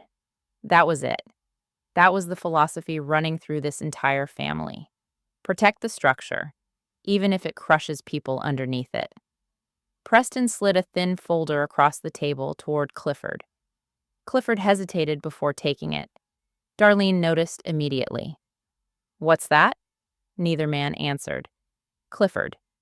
Slowly, reluctantly, Clifford spoke. Just precautionary paperwork. Fear curled through Darlene's stomach. What kind of paperwork? Preston answered this time. In situations involving emotional instability during pregnancy, families sometimes prepare legal protections. The room went silent. Darlene felt like all the oxygen disappeared at once. Legal protections. Her pulse pounded violently. They're building a case against me, she whispered. No one is attacking you, Preston replied calmly. You're trying to make me look mentally unstable. Darlene Clifford started. No. She stood slowly from the table. Her chair scraped sharply across the marble floor. For the first time all night, nobody looked comfortable anymore. Good. Darlene stared directly at Clifford. You let them prepare legal paperwork against your pregnant wife? It's not like that. That's exactly what it's like. Preston remained perfectly calm. We are protecting this family. Darlene looked at all of them one final time. Then she smiled. Not warmly, not sadly, coldly. Then I guess it's time I protect myself. Clifford's face changed instantly. Fear. Real fear. Because for the first time since this nightmare started, Darlene no longer looked broken. She looked dangerous too. Darlene left the Whitaker estate at 6 the next morning. Not dramatically. No screaming, no shattered glass, no cinematic goodbye. She simply packed a small leather bag, took her prenatal vitamins from the bathroom cabinet, and walked out before the house fully woke up. The silence felt strange, like the mansion itself was watching her leave. Clifford had fallen asleep in his office downstairs sometime after midnight, or pretended to. Darlene honestly didn't care anymore. The only thing she knew for certain was this. If she stayed inside that house another day, they would slowly convince her she was the problem. Again. The morning air was cold and damp as she climbed into her car. For a moment, her hands rested against the steering wheel while panic threatened to rise in her chest. Where exactly was she going? Her old life barely existed anymore. Most of her close friends had faded away during her marriage to Clifford. The Whitakers preferred isolation disguised as exclusivity. Country club dinners, curated social circles, carefully selected couples who never discussed real problems. Darlene used to think that lifestyle meant sophistication. Now she realized it mostly meant silence. Her phone buzzed. Clifford calling. She stared at the screen until it stopped. Then another notification appeared immediately. Clifford calling. Again, again, again. Not concern. Control. Darlene silenced the phone completely and started driving toward Boston. By the time she reached downtown, the city looked washed silver beneath cloudy skies. Busy sidewalks, coffee shops opening, people rushing to jobs that suddenly felt wonderfully ordinary. Nobody here cared about the Whitaker name. That thought felt strangely comforting. Vivian Carter's law office occupied the top floor of a restored brownstone overlooking Beacon Hill. The receptionist smiled politely as Darlene stepped inside. Mrs. Whitaker. The name hit differently now, like clothing that no longer fit. Darlene is fine, she replied quietly. Minutes later, Vivian Carter entered the conference room, carrying a tablet and several folders. She was elegant in a sharp navy suit, probably in her late 40s, with intelligent dark eyes that missed absolutely nothing. The kind of woman powerful men underestimated exactly once. Darlene Johnston, Vivian said warmly, extending her hand. I've been expecting you. Something about those words nearly made Darlene cry. Not because they were emotional, because they were prepared, steady, competent, the exact opposite of the chaos consuming her life. Vivian sat across from her calmly. I want you to start from the beginning. And so Darlene did. The hospital, Evelyn's confession, Clifford's infertility, Marcus Bennett, the fertility clinic, the legal paperwork Preston prepared behind her back. She spoke for nearly an hour. Vivian interrupted only occasionally to ask precise questions. What exact wording did Evelyn use? Did you personally review the fertility consent forms? Who selected the clinic? Did Clifford ever admit prior knowledge verbally? By the end, Darlene felt emotionally hollow. Vivian leaned back slowly in her chair. Well, she said quietly, that's horrifying. Darlene laughed weakly. That's one word for it. No. Vivian's expression sharpened. I mean legally horrifying. The sentence startled her. Legally. Not emotionally. Not morally. Legally. Vivian folded her hands carefully. What you're describing could involve reproductive fraud, coercion, medical consent violations, financial manipulation, and potential conspiracy between private parties. Darlene stared at her. The clinical language somehow made everything feel even more real. They made me feel crazy, she whispered. Vivian's expression softened slightly. That's intentional. Darlene looked up immediately. Women in power imbalanced marriages are often conditioned to distrust their own instincts first. That hit painfully hard, because it was true. Every time Darlene questioned something, the Whitakers called her emotional. Every time she reacted normally to cruelty, they framed her as unstable. Vivian opened one of the folders in front of her. First things first, she said calmly. Stop discussing this with Clifford without documentation. What does that mean? It means no emotional confrontations unless you can preserve records. Darlene frowned slightly. Vivian continued. Save texts, emails, voicemails, financial records, appointment confirmations, everything. Something shifted inside Darlene then. Not revenge, strategy. For the first time since Evelyn's whisper, someone was treating her like a woman capable of fighting back instead of a fragile wife collapsing emotionally. Vivian studied her carefully. Do you have independent access to money? Darlene hesitated. Not really. Vivian nodded like she expected that answer. Okay, open a separate account today. A wave of shame hit Darlene immediately. She hated how financially dependent she'd become. Years ago, she had been successful, independent, creative. Then slowly, quietly, her entire life became organized around Clifford's success. You are not powerless here, Vivian said firmly, as if reading her thoughts. Darlene looked down. It doesn't feel that way, because they trained you to feel grateful instead of equal. God. That sentence almost broke her. Vivian slid a business card across the table. Therapist specializing in coercive emotional dynamics. Use her. Darlene blinked quickly. You think I was abused? Vivian answered carefully. I think manipulation becomes invisible when it's elegant enough. Silence filled the room. Heavy, painfully accurate. Finally, Darlene whispered, I still love him. Vivian's expression didn't change. That's normal. I hate that it's normal. Most intelligent women don't leave because they stop loving someone, Vivian said quietly. They leave because they finally realize love without truth becomes dangerous. Darlene felt tears sting her eyes again. She was so tired of crying. Vivian reached for her tablet. Now let's discuss Marcus Bennett. Instant tension flooded Darlene's body. I don't know much yet, but enough to matter. Vivian typed quickly.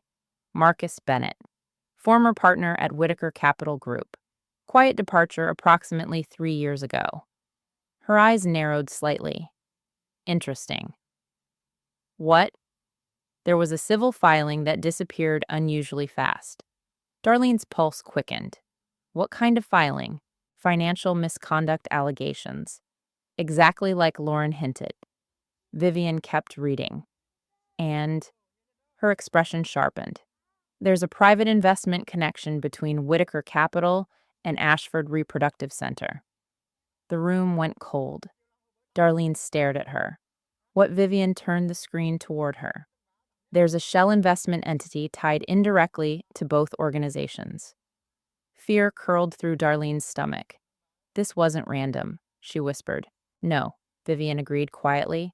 It probably wasn't. Darlene suddenly felt nauseous again. Not from pregnancy this time, from understanding. The clinic, the Whitakers, Marcus, Clifford, all connected.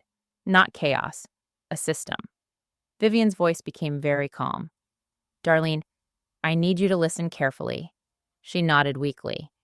If powerful people coordinated to alter reproductive procedures without informed consent. Vivian paused. This could become catastrophic for them. Them, not her. For the first time, Darlene realized something important.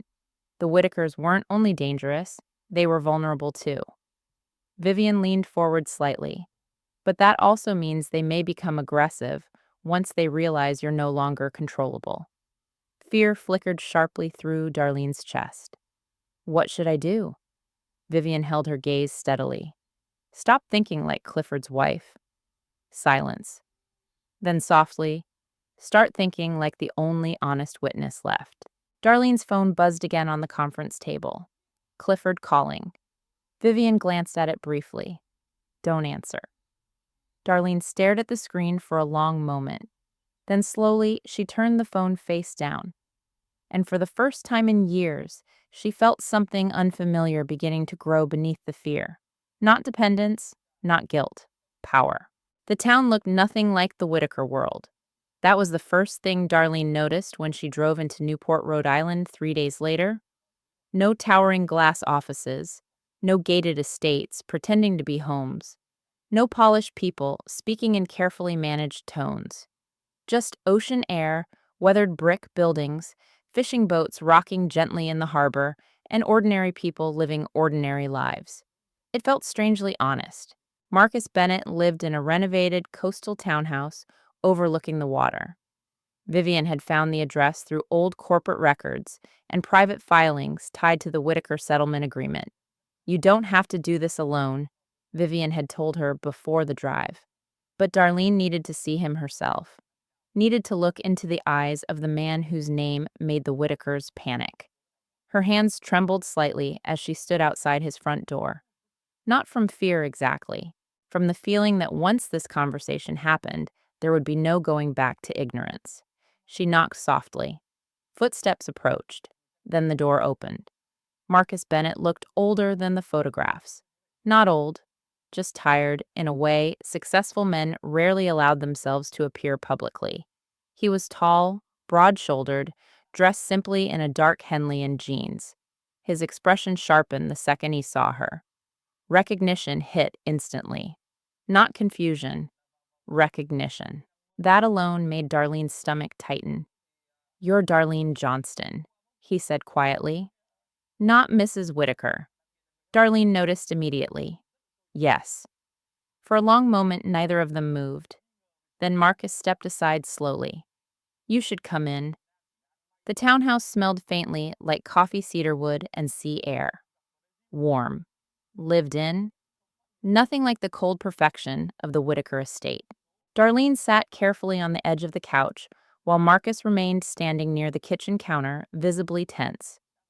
You shouldn't have come here, he said finally. Darlene let out a hollow laugh. That seems to be everybody's favorite sentence lately. Marcus rubbed a hand across his jaw. If Clifford finds out, he already thinks I'm unstable. Marcus looked at her sharply. That reaction told her more than words could. You know exactly what kind of man he is now, don't you? He asked quietly. Darlene swallowed hard. I'm starting to. Silence settled heavily between them. Then Marcus finally asked the question hanging in the room. What did Evelyn tell you before she died? Darlene's pulse quickened. Before she died. Past tense. She died. Marcus nodded once. This morning. The words hit strangely. Darlene didn't love Evelyn Whitaker, but grief still moved strangely through her chest. Because Evelyn had spent years hurting her, and still died trying to confess something. She told me the baby isn't Clifford's, Darlene whispered. Marcus closed his eyes briefly. Pain crossed his face. Not guilt. Pain. That distinction mattered. Darlene leaned forward slightly. You knew? Marcus sat down across from her slowly. Yes. How? He looked out toward the ocean for several seconds before answering. Ashford Reproductive Center approached me years ago. Darlene's stomach tightened instantly, for what Marcus exhaled slowly. I donated genetic material during a private fertility assistance program. Darlene felt ice spread through her veins. Oh God, it was anonymous. Marcus continued quietly. Strictly regulated, or at least I thought it was. Darlene couldn't breathe properly now. You're saying I never agreed for my sample to be used for you. The room tilted slightly. For one horrifying second, Darlene genuinely thought she might be sick again. Marcus noticed immediately. You okay? No, she whispered honestly. No, I'm not okay. Marcus looked devastated suddenly. I'm sorry. The sincerity in his voice almost broke her, because unlike the Whitakers, Marcus sounded genuinely horrified by her pain. When did you find out? She asked shakily. A few weeks after your procedure? Darlene stared at him. How? I noticed irregularities in the clinic documentation. His expression darkened. The dates didn't line up correctly. And then Marcus laughed bitterly. And then I realized Ashford was financially tied to Whitaker Capital through shell investments. Every sentence made the nightmare bigger. More organized, more intentional. This wasn't an accident, Darlene whispered. Marcus looked at her carefully. No, he said quietly. I don't think it was. The silence after that felt enormous. Darlene pressed trembling fingers against her forehead. My God. Marcus leaned forward slightly. Darlene, I need you to understand something. She looked up slowly. I never wanted to be part of this. For the first time since arriving, she believed someone completely. Not because his story was perfect, because he sounded ashamed in the right places. Human. Marcus continued quietly. When I confronted Clifford, he panicked. Darlene's chest tightened. He already knew, yes. Not surprise, not heartbreak, confirmation. Marcus looked furious now remembering it. He didn't care about what they did to you, he said bitterly. He cared about the scandal. That hurt more than Darlene expected, even after everything. Some stupid, wounded part of her still wanted to believe Clifford had suffered emotionally, too. Marcus destroyed that illusion completely. He asked me to stay quiet, Marcus said. And you agreed? A shadow crossed Marcus's face. At first, no. Darlene waited silently. Then Marcus gave a humorless laugh. You've met the Whitakers. You know how they operate. Fear slid through her chest. What did they do? They buried me professionally. Her eyes widened slightly. Marcus leaned back slowly. I discovered financial misconduct at Whitaker Capital around the same time. Clifford had been moving money through development accounts. Darlene remembered Lauren mentioning financial disputes. It got ugly fast, Marcus continued. Suddenly, clients disappeared. Contracts vanished. Rumors spread. They destroyed your career. Marcus smiled faintly. They tried. The calmness in his voice carried old pain underneath it. What about the settlement agreement? She asked quietly. Marcus's expression hardened instantly. That was Preston Whitaker. Of course it was. He offered me money, legal protection, and silence. And if you refused, Marcus looked directly at her. I would have lost everything. The honesty in that answer hit hard because Darlene understood it now. That was the Whitaker system. Not violence, pressure, power, isolation, control. Marcus stood suddenly and walked toward a desk near the window. When he returned, he carried an old sealed envelope. Darlene immediately noticed her name written across the front, in Marcus's handwriting. Her pulse spiked violently. What is that? His jaw tightened. The letter Clifford made sure you never received. The world seemed to stop. Slowly, carefully, Darlene took the envelope with shaking hands. The paper looked worn from age, like it had been carried around for a long time. I sent this to your house almost a year ago, Marcus said quietly. Darlene stared at the envelope in disbelief. Clifford had intercepted it. Of course he had. He told me you never responded, Marcus admitted softly. I realized later he probably never intended for you to see it. Darlene's throat tightened painfully. How many lies does one marriage survive before it stops being a marriage? Marcus looked at her sadly. I think yours stopped being one a long time ago. Tears blurred Darlene's vision instantly. Not because the words were cruel, because they were true. She looked down at the envelope in her hands. Her name, written by a man who had tried to warn her while her own husband protected the lie. Marcus's voice softened. You don't have to open it here. But Darlene already knew she would, because somewhere inside that envelope was the final piece of the life Clifford Whitaker stole from her. Darlene didn't open the letter until she was alone. Marcus had offered coffee, food, even silence. But she couldn't stay inside that townhouse another second without feeling like her entire identity was dissolving beneath her skin. So she drove, aimlessly at first. The rain had stopped leaving Newport wrapped in cold gray mist. Waves crashed violently against the rocks near the shoreline, while Darlene parked beside an empty overlook facing the ocean. For several minutes, she just sat there. The envelope rested in her lap like something alive. Her name stared back at her in black ink. Darlene Johnston. Not Mrs. Whitaker. Not Clifford's wife. Just her. And somehow that hurt too. With trembling fingers, she finally opened it. Inside was a folded, handwritten letter dated almost 11 months earlier, before her pregnancy had even started showing, before baby clothes, before nursery paint, before she knew her marriage was built on manipulation. Darlene unfolded the pages carefully and began to read. The first line shattered her immediately. I don't know if this letter will ever reach you, but if it does, you deserve the truth before your life is permanently changed. A sob caught painfully in her throat. She kept reading. Marcus explained how he discovered irregularities in Ashford's reproductive records through financial audit trails connected to Whitaker Capital Investments. He wrote that he believed her procedure may have involved unauthorized sample substitution. He wrote that he confronted Clifford privately, and Clifford already knew. Darlene stopped breathing for a second. Not suspected, not discovered later. Knew. She read further through blurred vision. I told Clifford he needed to tell you immediately. He said exposing the truth would destroy everything. Everything. Not you, not us, everything. The Whitakers always spoke about human lives like assets under management. Darlene pressed a shaking hand over her mouth. The letter continued. Marcus described Evelyn's involvement, Dr. Martin Hale's silence, the financial agreements, the threats, the pressure campaign after Marcus refused to stay quiet. Then came the sentence that finally broke her completely. I don't think Clifford understands that protecting his pride cost you the right to informed choice. Darlene lowered the letter slowly. The ocean blurred behind tears she could no longer stop. Not informed choice. That was the real wound.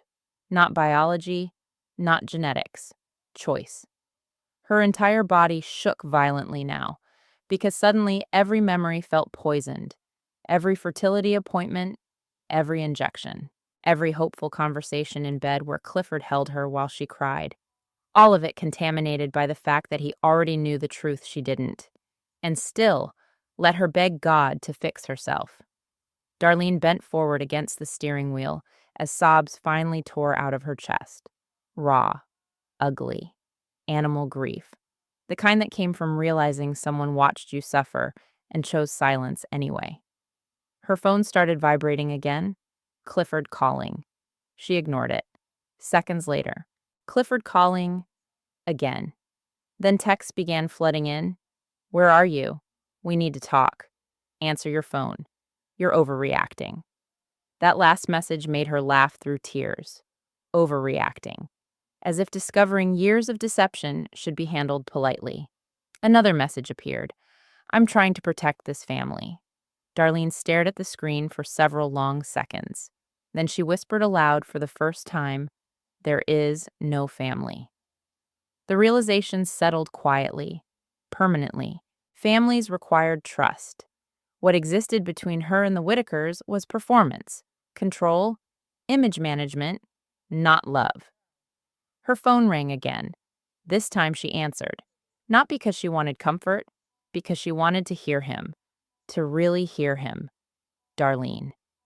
Clifford's voice flooded through the speakers instantly. Where are you? Interesting. No, are you okay? No, I'm sorry. Just control. Reading the letter you hid from me. Silence. Then a slow exhale. Marcus had no right contacting you. Darlene actually closed her eyes in disbelief. That's your concern? He manipulated the situation. No, she whispered. You did. Darlene. You let me think my body was failing. I was trying to keep us together. There is no us. His breathing changed slightly. Finally. Finally, something cracked. You don't mean that. I do now. Another silence stretched between them. Then Clifford's voice softened dangerously. You're emotional right now. God. There it was again, like a reflex.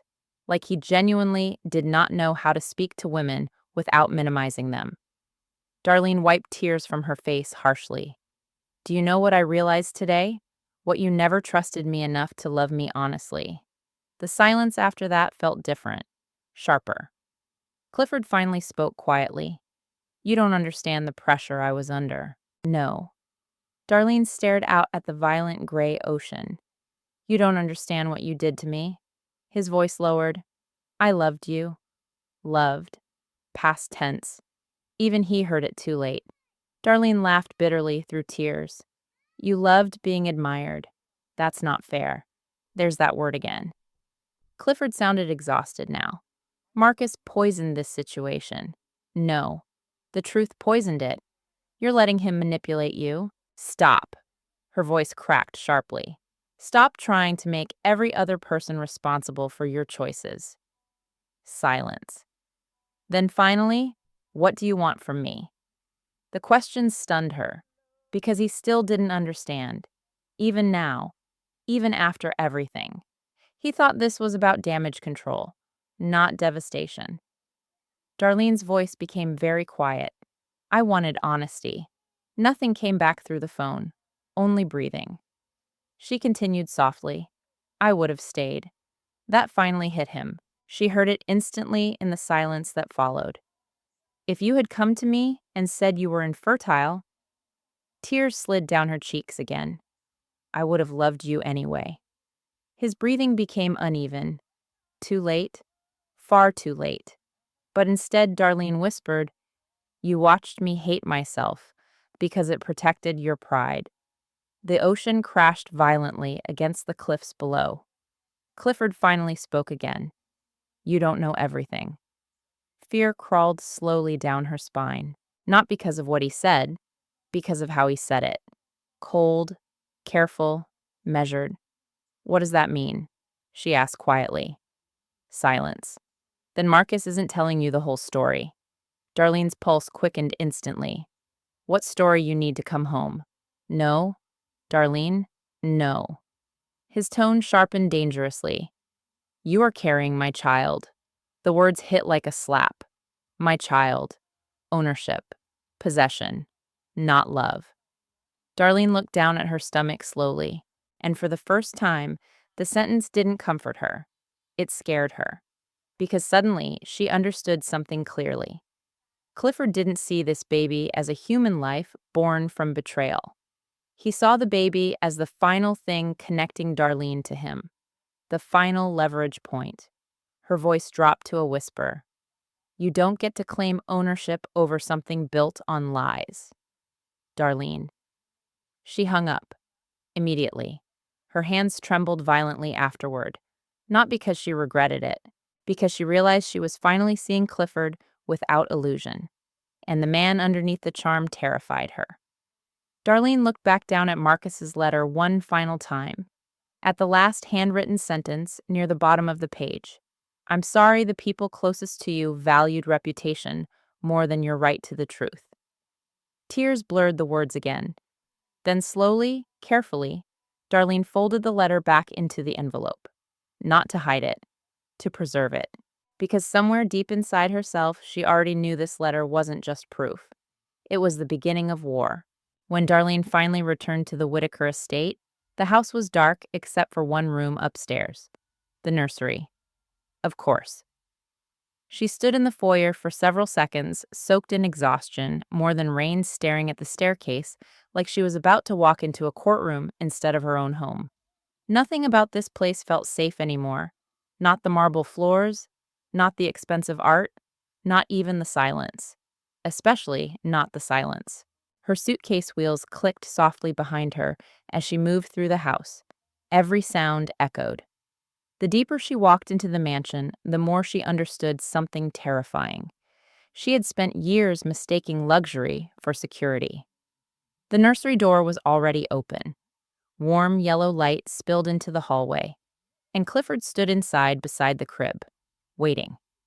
His sleeves were rolled up, tie-on dark hair messy, like he'd been running his hands through it for hours. For one dangerous second, he looked like the man she used to love. Then he turned around, and she remembered everything. The lies, the manipulation, the years she spent apologizing for pain he knowingly caused. "You came back?" he said quietly, not relieved, victorious, like he'd expected it. Darlene felt anger rise instantly. "I came for my things." Clifford studied her carefully. "You shouldn't be driving around alone this late." There it was again. Control disguised as concern. Darlene set her bag down near the doorway. "You don't get to act protective anymore." His jaw tightened slightly. "I'm still your husband." The sentence almost made her laugh. Instead, she asked quietly, "Do you even hear yourself?" Clifford looked exhausted now. For the first time in days, she noticed shadows beneath his eyes. "Good. Let him lose sleep too." "I know you're angry." Angry, Darlene whispered. "Clifford, you let me believe I was broken for years." His expression shifted immediately. Pain. But still not enough shame. "I never wanted you to feel broken. But you let me." Silence. The nursery suddenly felt painfully intimate. Tiny baby clothes folded neatly inside drawers, a rocking chair beside the window. The crib Darlene spent weeks assembling herself, while Clifford worked late at the office, pretending their life was normal. Every object in the room now looked like evidence. Clifford moved closer carefully. "This child is still ours?" Darlene's stomach twisted. "No." His face hardened instantly. "Yes." "No," she repeated more firmly. "This child exists because your family violated my consent. That's not what happened." "Then tell me exactly what happened." Clifford exhaled sharply. "We already discussed this." "No." Her voice cracked. "You gave me fragments, half-truths, damage control." He looked away, always away. Darlene suddenly realized something. Clifford only avoided eye contact when he was lying. How had she never noticed before? "You still haven't told me who made the final decision," she whispered. His silence answered immediately. Her chest tightened painfully. "Oh my God. Darlene." "You did?" "No, you did." His voice rose slightly. "My mother pressured everybody, but you agreed." The room fell silent. That silence confirmed it. Darlene felt physically sick. "You signed off on it," she whispered. Clifford rubbed both hands across his face roughly. "You don't understand what things were like back then. Then explain it." He laughed once bitterly. "You want honesty now?" His eyes finally met hers. "Fine." Darlene held her breath. Clifford's voice became low and sharp. "When Dr. Hale confirmed I couldn't have children, my father looked at me like I was weak." The vulnerability in his voice almost sounded real. Almost. "He barely spoke to me for weeks," Clifford continued. "My mother panicked. She kept saying the Whitaker line would end with me." Darlene listened silently, not sympathetic anymore, just listening. "She arranged meetings with Hale behind my back," Clifford admitted. "At first I refused." At first? The phrase echoed loudly in Darlene's head. At first she repeated quietly. Clifford looked toward the crib instead of at her. Then the pressure got worse.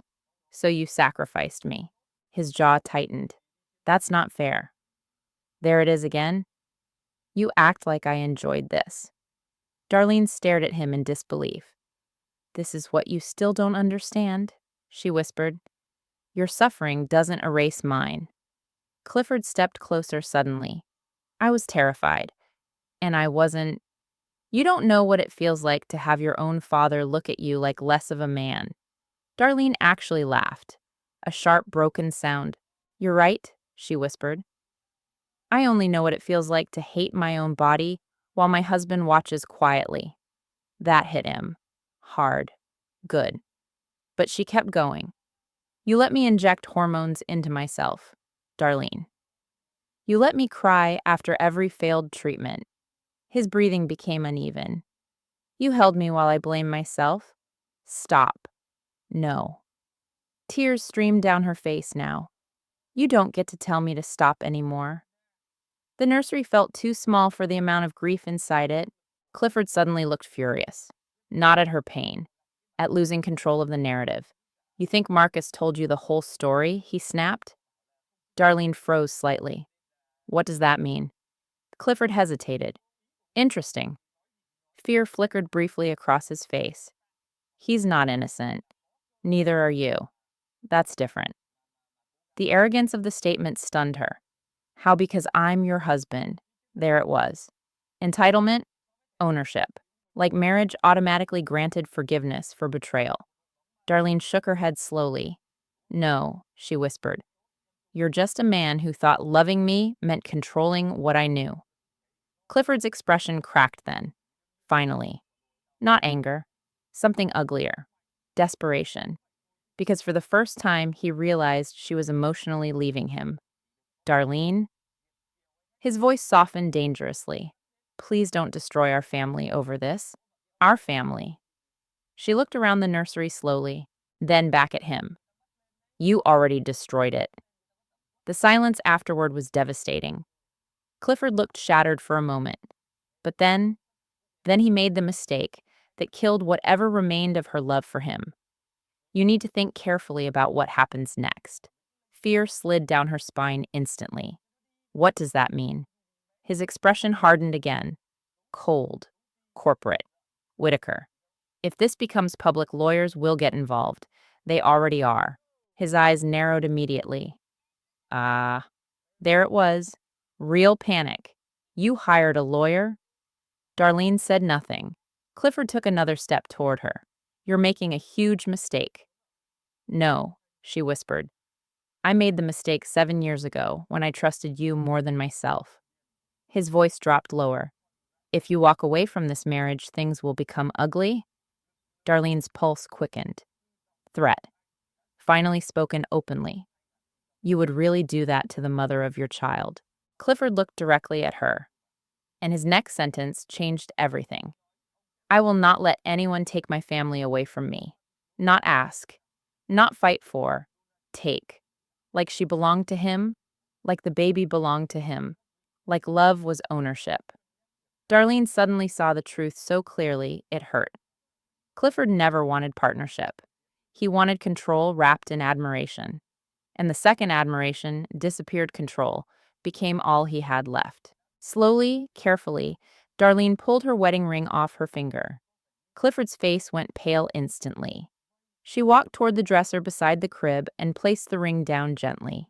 The tiny sound it made against the wood felt louder than screaming. Then she looked directly at her husband. Not crying anymore, not begging, just done. Then I guess she said softly, I'll see you in court.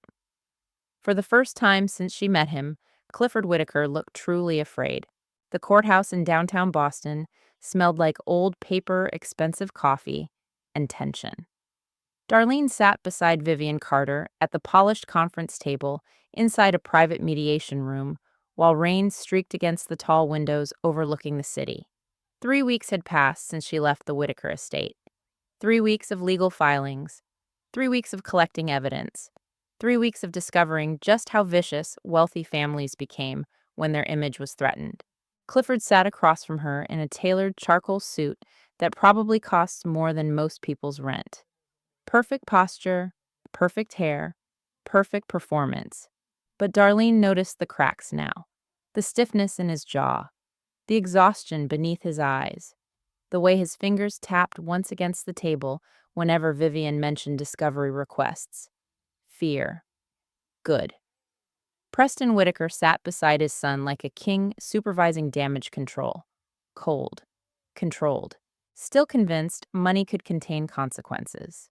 Vivian flipped calmly through several folders. We are formally requesting complete reproductive documentation from Ashford Reproductive Center, she said evenly. The Whitaker's attorney immediately objected. My clients deny any wrongdoing. Vivian didn't even blink. Wonderful, she replied calmly. Then transparency should be easy. Darlene almost smiled. She loved Vivian more every day. Across the table, Clifford finally looked directly at her. You didn't have to make this public. The audacity nearly took her breath away. Public. As if he hadn't built this disaster himself. Darlene answered quietly, You should have thought about that before lying to me. Preston interrupted smoothly. My son made difficult choices under emotional pressure. Vivian looked up immediately. That defense becomes less sympathetic when reproductive consent violations are involved. Silence. Heavy. Sharp. The Whitakers hated language they couldn't emotionally manipulate. Legal language frightened them because it translated cruelty into liability. Darlene watched Clifford carefully. He still looked at her like this situation was tragic. Complicated. Messy. Not monstrous. That was the problem with men like Clifford. They measured morality by intention instead of impact. Vivian slid another document across the table. We also obtained financial records connecting Whitaker Capital Group to Shell Investments funding Ashford Reproductive Center. That landed. Preston's expression tightened slightly, for the first time all morning. Tiny. But visible. Interesting. The attorney immediately leaned forward. That connection is indirect. Still relevant? Vivian replied coolly. Clifford finally spoke again.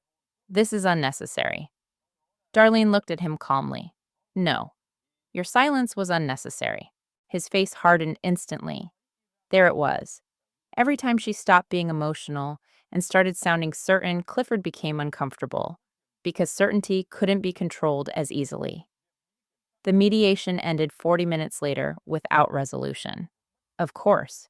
Families like the Whitakers never admitted fault voluntarily. Outside the conference room, reporters lingered near the courthouse entrance.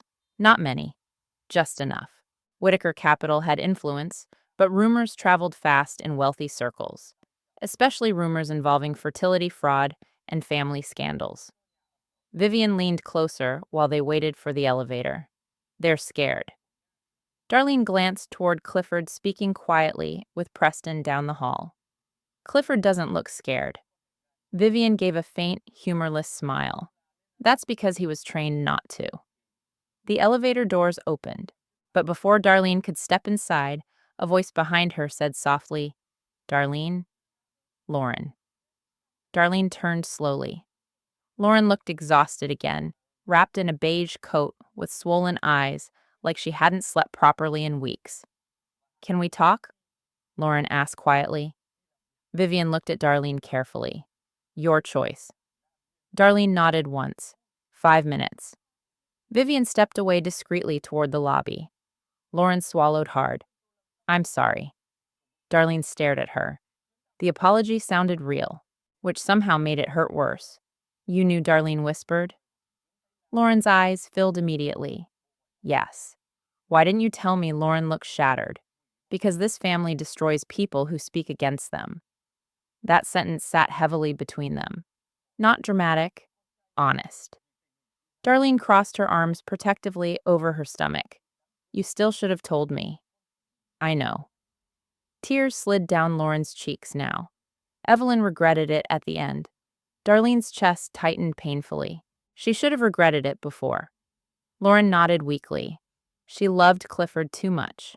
No, Darlene whispered. She loved control too much. Lauren looked down because she knew it was true. After a long silence, Lauren finally said the thing Darlene had secretly been waiting for. There's something else? Fear prickled instantly beneath Darlene's skin. Lauren glanced around nervously before lowering her voice. Evelyn recorded a statement before she died. Everything inside Darlene froze. A statement Lauren nodded shakily. She asked a hospice nurse to witness it. Darlene's pulse thundered. What's in it? Lauren looked terrified now. The truth. Silence crashed between them. Darlene suddenly couldn't breathe properly. You're sure? Lauren nodded. She admitted everything. Oh my God. Darlene pressed a trembling hand against the courthouse wall. A full confession. Not whispers. Not fragments. Proof, Lauren continued softly. She said Clifford was too weak to tell you himself. That hurt more than it should have. Weak, not evil. Weak. Maybe that was worse, because weakness wrapped in privilege destroyed people quietly. Darlene closed her eyes briefly. Where is the recording? The nurse has it? Why hasn't anyone submitted it? Lauren hesitated. And there it was again. Fear. They're trying to stop it. Cold spread slowly through Darlene's chest. They. Lauren looked physically sick. Dad's attorneys. Of course. Of course Preston Whitaker would try to bury even his dying wife's confession. Image above everything. Always. Darlene suddenly noticed Clifford approaching down the hallway. The second he saw Lauren speaking privately with Darlene, his expression darkened. Lauren saw it too. Fear flashed instantly across her face. That terrified Darlene more than anything else, because Lauren wasn't afraid of conflict. She was afraid of her own family. Clifford stopped several feet away. What's going on? Lauren stepped backward immediately. Nothing. Always nothing. Darlene looked directly at her husband. Your mother made a recording. For the first time in weeks, Clifford lost control of his expression completely. Panic. Real panic. Who told you that Lauren looked down instantly? Cowardice and survival living side by side. Darlene suddenly understood her in a painful way. Growing up inside the Whitaker family probably felt like living inside emotional warfare disguised as luxury. Clifford's voice sharpened. Lauren. She flinched. Actually flinched. Darlene saw it clearly, and something inside her turned ice cold. That was not normal sibling fear. That was conditioning. Stop, Darlene said quietly. Clifford looked at her. She's terrified of you. That's ridiculous. No, Darlene whispered. What's ridiculous is how long I thought your family was elegant instead of emotionally violent. His face darkened immediately. You don't know what you're talking about. I do now. Clifford stepped closer.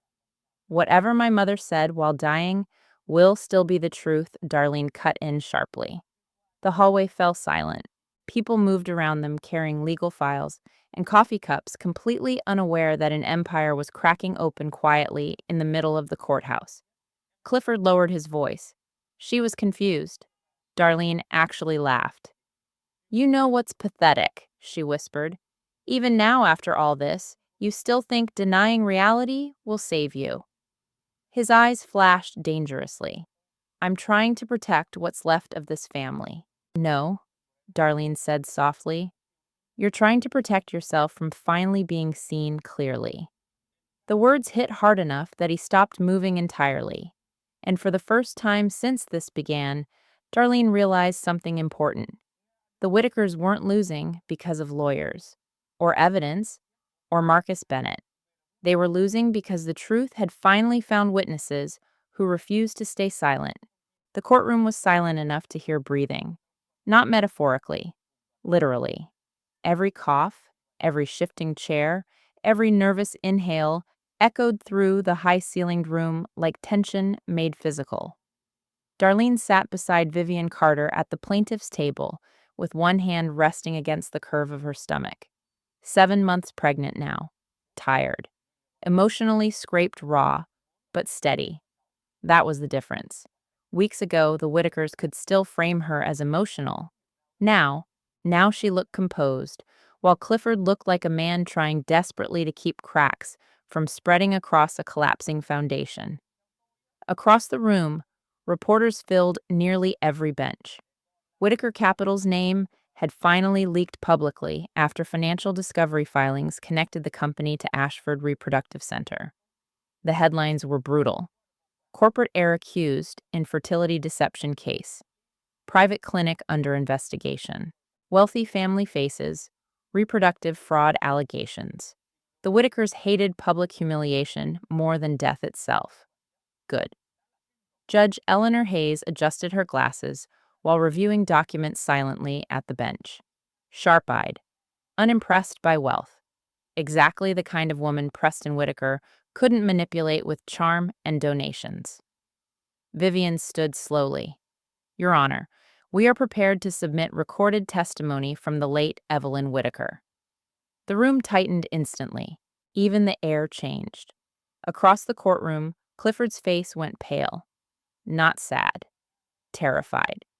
Preston leaned toward his attorney, immediately whispering furiously. Too late.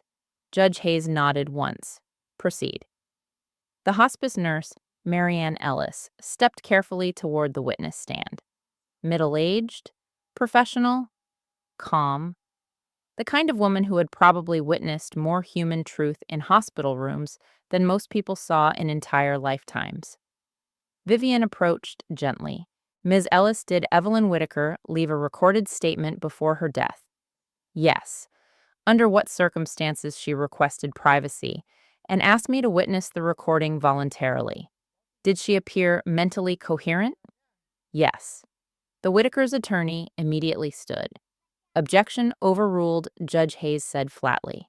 The attorney sat back down, frustrated, powerless, for once. Vivian nodded toward the court technician. Please play the recording. Static filled the courtroom briefly. Then Evelyn Whitaker's voice emerged through the speakers. Weak, shaking, dying, but unmistakably clear. If this recording is being heard, the entire courtroom went still. Then I no longer have the power to hide behind silence.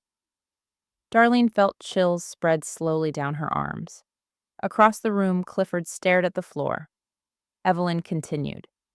My son Clifford was diagnosed infertile years ago. A ripple moved quietly through the courtroom. Not shock exactly. Confirmation. We believed it would destroy him, Evelyn whispered weakly. Destroy his standing with his father. Destroy the Whitaker name. Preston's jaw tightened visibly. For the first time in his life, his wife was publicly exposing the family instead of protecting it. Evelyn's breathing crackled painfully through the speakers. I arranged meetings with Dr. Martin Hale without Darlene's knowledge. Darlene closed her eyes briefly. There it was, out loud. No more uncertainty. No more gaslighting. Truth. We used another genetic sample during treatment. The courtroom exploded into whispers immediately, before Judge Hayes silenced everyone sharply. Darlene barely heard any of it. Because her pulse thundered too loudly now, another sample. Not mistake, not accident, decision. Evelyn continued weakly. Darlene did not give informed consent. Tears burned behind Darlene's eyes instantly, not because the statement surprised her anymore, because hearing someone finally acknowledge what had been stolen from her felt almost unbearable. Across the courtroom, Clifford still hadn't looked up once. Coward. Evelyn's voice cracked harder now. I told myself I was saving my family. A long, painful pause followed. Then, but I was destroying an innocent woman. Darlene's breath caught sharply. Silence swallowed the courtroom whole. Even reporters stopped typing, because suddenly this wasn't scandal anymore. It was tragedy. Real tragedy.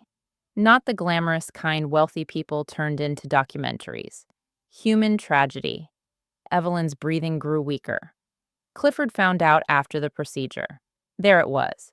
The final knife, publicly spoken, official, recorded forever, and then came the sentence that shattered whatever remained of Clifford Whitaker's image. He chose silence. Not manipulated, not confused, chose silence. Darlene finally looked toward him. Clifford looked destroyed. Not emotionally devastated for her, exposed. Like a man watching the version of himself he spent years carefully constructing collapse publicly in real time. Evelyn's voice softened almost to a whisper. My son was never cruel enough to enjoy what happened. Darlene felt herself tense slightly. Then Evelyn finished, only weak enough to allow it. The distinction cut deeper than hatred, because it was true. Clifford wasn't a monster in the cinematic sense. He was worse, a coward protected by wealth and power long enough to destroy other people while still believing himself decent. The recording ended in silence, heavy, devastating. Judge Hayes removed her glasses slowly. Even she looked affected. Vivian stood again carefully. No further questions. The Whitaker's attorney rose shakily, visibly thrown off balance. He approached Marianne Ellis with forced composure. Ms. Ellis, is it possible Evelyn Whitaker felt emotionally distressed while making this recording? Marianne looked directly at him. She felt guilty. The courtroom went silent again. The attorney hesitated. No further questions. Marcus Bennett was called next.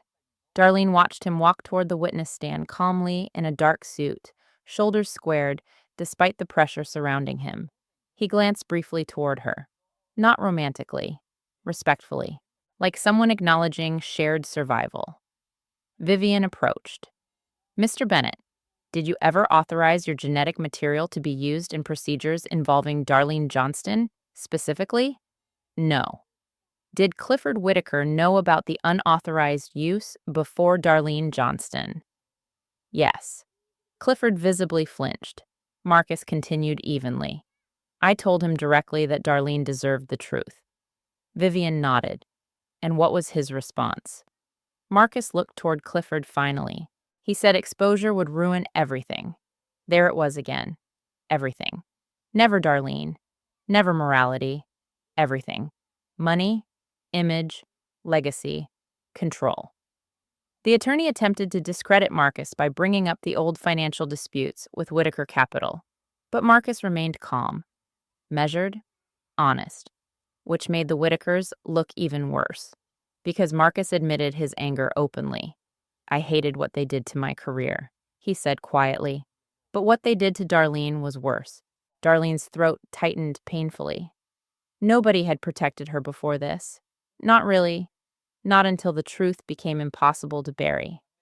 Finally, Judge Hayes looked toward Clifford directly. Mr. Whitaker. Every eye in the courtroom shifted instantly. Clifford slowly stood, still handsome, still polished, still wearing the face that once made Darlene feel safe, but now she could finally see what existed underneath it. Fear. Judge Hayes's voice remained calm. Did you knowingly conceal the unauthorized fertility substitution from your wife? The question hung in the courtroom like a blade. Clifford swallowed once. The entire room waited. Preston looked furious beside him. The attorneys looked tense. Reporters practically stopped breathing. And Darlene? Darlene simply watched quietly, because suddenly she realized something powerful. For years, Clifford controlled the narrative. Now all he had left was truth, and men like Clifford rarely survived truth gracefully. Yes, Clifford's voice barely carried across the courtroom, but it was enough. One word, one quiet admission, and the entire Whitaker empire cracked open. Darlene didn't react immediately. She just sat there staring at the man she once trusted with every vulnerable piece of herself. He still looked polished, still looked expensive, still looked like the kind of man magazines described as successful. But now everyone could finally see what she saw. A coward hidden inside luxury. Judge Hayes studied Clifford carefully. You knowingly concealed material information regarding reproductive consent from your wife? Clifford swallowed hard. Yes. Preston Whitaker closed his eyes briefly beside him, like a man calculating financial losses in real time. Not emotional losses, financial, image, damage, always damage. The reporters exploded into frantic typing. Whispers spread through the courtroom like wildfire. But Darlene barely heard any of it, because suddenly everything inside her went strangely calm. Not numb, free. Like her body finally stopped carrying the burden of proving she wasn't crazy. Vivian Carter stood slowly. Your Honor, we request immediate protective orders regarding medical autonomy, financial retaliation, and reputational harassment against our client. The Whitaker's attorney rose quickly. My client has admitted emotional mistakes, not malicious intent. Vivian's expression turned ice cold. Manipulating reproductive consent and concealing it for years is not an emotional mistake. The attorney faltered immediately. Good. Judge Hayes nodded slowly while reviewing documents. I am granting temporary protections, pending final review. Across the room, Clifford finally looked directly at Darlene again. For the first time since this began, he looked genuinely shaken. Not angry, not defensive, lost. Too late. Far too late. The hearing ended 40 minutes later. By then, the courthouse lobby was flooded with reporters. Microphones, cameras, public humiliation, the Whitakers' worst nightmare. Security escorted the family toward a private side exit, but people still shouted questions as they passed. Mr. Whitaker, did your family coordinate fertility fraud? Is Whitaker Capital connected to Ashford investigations? Did your mother confess before her death? Darlene walked beside Vivian silently, while flashes exploded around them. Months ago, this attention would have terrified her. Now she felt strangely detached from it, because public embarrassment was still less painful than private betrayal. Outside the courthouse, cold wind whipped through the city streets. Vivian touched Darlene's arm gently. You okay? Darlene looked up at the gray Boston sky. No, she answered honestly, but I think I finally will be.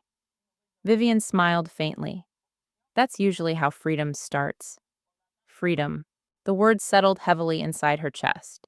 Not happiness, not revenge, freedom. Her phone buzzed. Unknown number. Darlene almost ignored it before noticing the area code. Greenwich. She answered carefully. Hello? A long pause. Then Preston Whitaker's voice came through cold and controlled.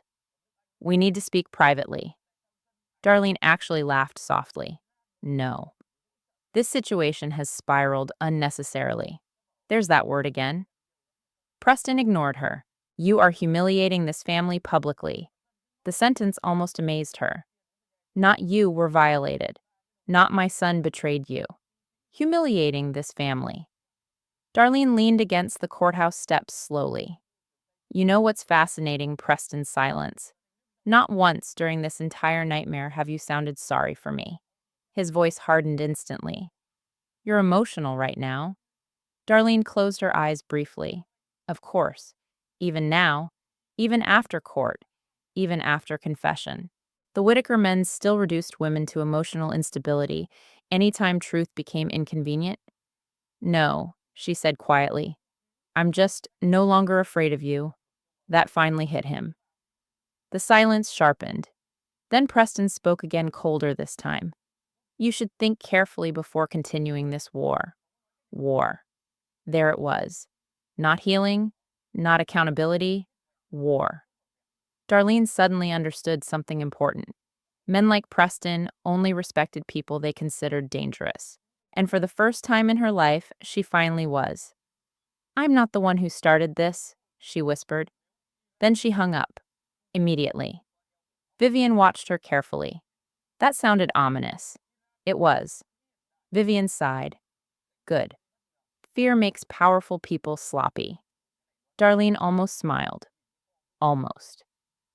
Later that evening, she returned to the small Boston apartment Vivian helped her rent temporarily. It wasn't luxurious. No marble floors, no giant chandeliers, no silent staff maintaining appearances. Just warm lighting, soft blankets, hardwood floors, and windows overlooking the harbor. And somehow, it felt more like home than the Whitaker estate ever had. Darlene sat quietly on the couch while rain tapped softly against the windows. For the first time in weeks, silence didn't feel threatening. Her phone buzzed again. This time it was Samantha Reed, her old design mentor. The woman Darlene once dreamed of building a career beside before marriage consumed her identity. Darlene answered softly. Hey, I just saw the news. Of course she had. The entire East Coast probably had by now. You okay? Darlene looked around the apartment slowly. I don't know yet. Samantha's voice softened. Well, for whatever it's worth, I've been waiting years for you to remember who you were before the Whitakers. That hit painfully hard, because Darlene barely remembered herself anymore. Samantha continued carefully. I still have clients asking about your work. Darlene blinked. What? You're talented, Dar. Tears stung her eyes instantly.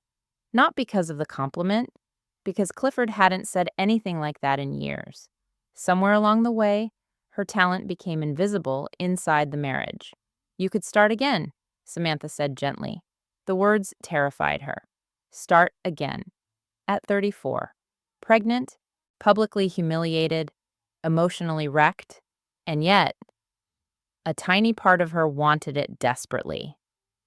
What if I fail? Darlene whispered. Samantha laughed softly.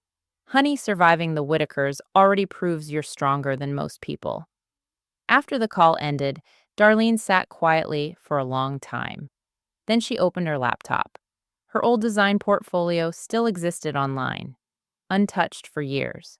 She stared at the screen silently.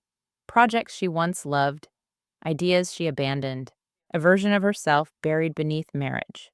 Slowly, carefully, Darlene uploaded new drafts she'd secretly been sketching during sleepless nights, nursery concepts, waterfront interiors, warm minimalist spaces, inspired by peace instead of perfection. For the first time in years, creating something didn't feel selfish. It felt necessary. Her phone buzzed again, this time Clifford. She stared at the screen while it rang. Once, twice, 3 times. Then finally she answered. Silence filled the line for several seconds. Then Clifford spoke quietly. Dad's removing me from active leadership at Whitaker Capital. Darlene closed her eyes slowly. There it was. Consequences. Real ones. And she asked softly. His breathing sounded uneven. I lost everything. The sentence hung painfully between them. Months ago, hearing Clifford broken would have shattered her. Now, she just felt tired. No, Darlene whispered. You lost control. Silence. Then finally, Clifford said the thing he should have understood from the beginning. What about our baby? Our baby. Not the company, not reputation, the baby. Darlene rested a hand gently against her stomach. And suddenly, she knew exactly what kind of mother she wanted to become. The kind who never taught her child that love required silence. My child, she said quietly, will never grow up inside your lies. Then she hung up. And this time, she didn't cry afterward. 6 months later, the ocean outside Darlene's apartment moved quietly beneath the winter light. Boston looked softer in December, less aggressive. The harbor reflected pale silver skies, while snow gathered lightly across rooftops and sidewalks below. Darlene stood near the living room window with her newborn daughter asleep against her chest. Grace Johnston. The name still made her emotional every time she whispered it. Not Whitaker. Never Whitaker. Just Grace. Simple, gentle, free. The apartment smelled faintly like lavender coffee and baby lotion now. Nothing matched perfectly. The couch was secondhand. The dining table had tiny scratches along the edges.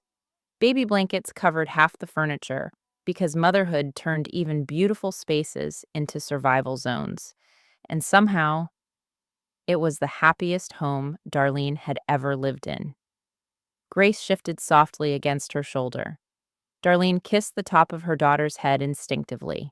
You have no idea, she whispered, smiling faintly, how many lies you accidentally destroyed just by existing. The words weren't bitter anymore. That surprised her most.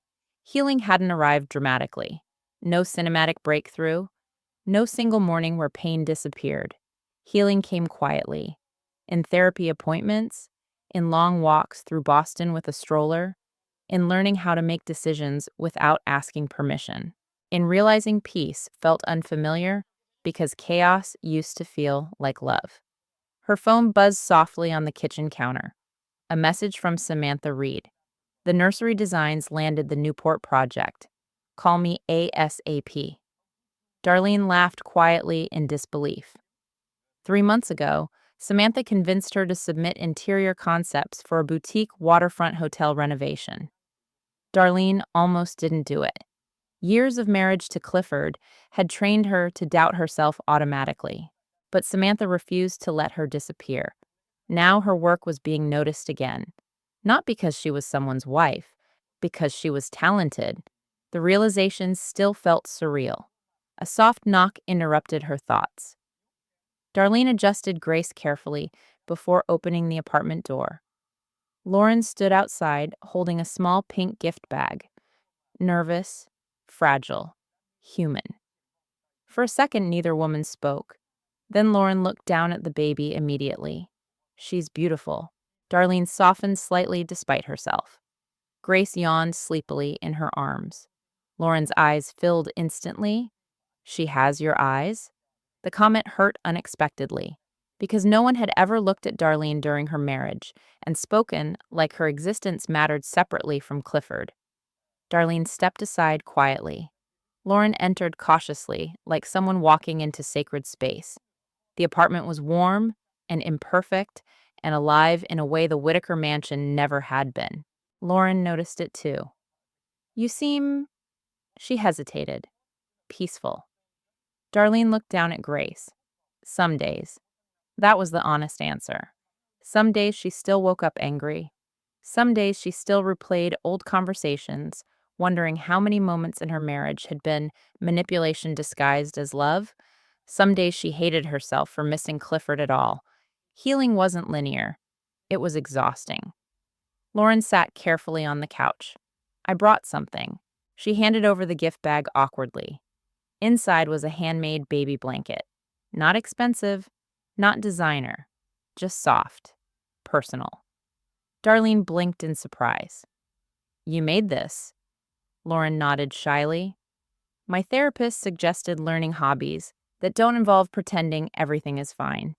That almost made Darlene laugh. Almost. Therapy. Another thing the Whitakers probably considered weakness. I'm trying, Lauren admitted quietly.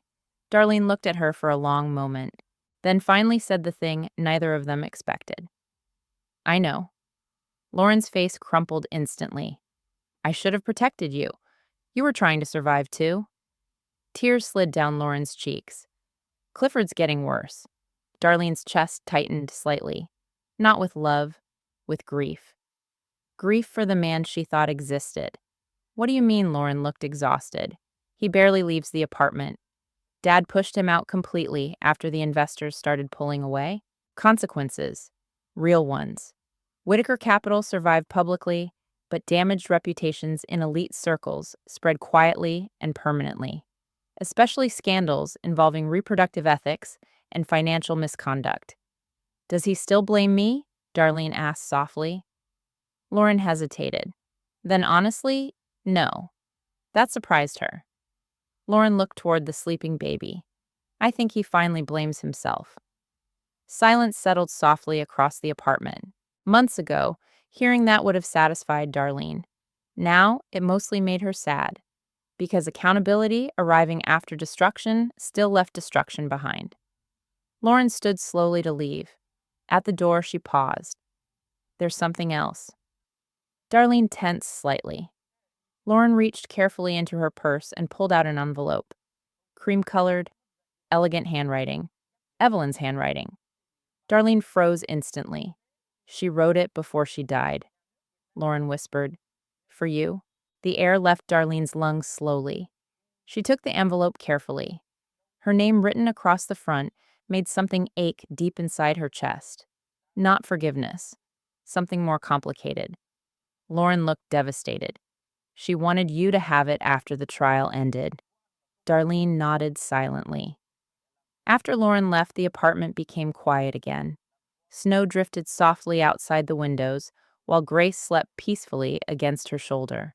For a long time, Darlene simply stared at the envelope. Then finally, slowly, she opened it. Inside was a handwritten letter, shorter than Marcus's. Messier, too, like it had been written by trembling hands. Darlene read carefully. I spent my life protecting weak men because I confused power with love. Her throat tightened immediately. I taught my son to fear humiliation more than dishonesty. Tears blurred the page. I punished you because you were kind enough to love him honestly when he never learned how to do the same. Darlene closed her eyes briefly. The final paragraph nearly destroyed her. You deserved a family that made you feel safe instead of small. A sob escaped her throat quietly. Not because Evelyn deserved forgiveness, but because even dying, the woman finally understood the damage she caused. Darlene folded the letter carefully and placed it inside the small wooden keepsake box beside Grace's crib. Not to honor Evelyn, to remember the truth. That silence could destroy generations if nobody chose to break it. Later that night, Darlene rocked Grace gently near the window, while city lights shimmered across the harbor below. The apartment glowed softly around them. Warm, safe, real. Her phone buzzed once, a news notification. Whitaker Capital announces permanent leadership restructuring. She stared at it briefly, then locked the screen without opening the article. Because for the first time in years, Clifford Whitaker's downfall no longer defined her future. Grace stirred sleepily. Darlene smiled softly and kissed her forehead. "You were never the scandal," she whispered. Tears filled her eyes again. "You were the reason I finally chose myself, and for the first time in a very long time." Darlene Johnston truly meant it. Some betrayals don't begin with cheating. They begin with silence, with the moment someone watches you suffer and says nothing because the truth would inconvenience them. That was the deepest wound in Darlene's story. Not just the lie itself, but the years she spent blaming her own body, doubting her own worth, and shrinking herself to protect people who never protected her in return. Sometimes the most dangerous relationships are not the loudest ones.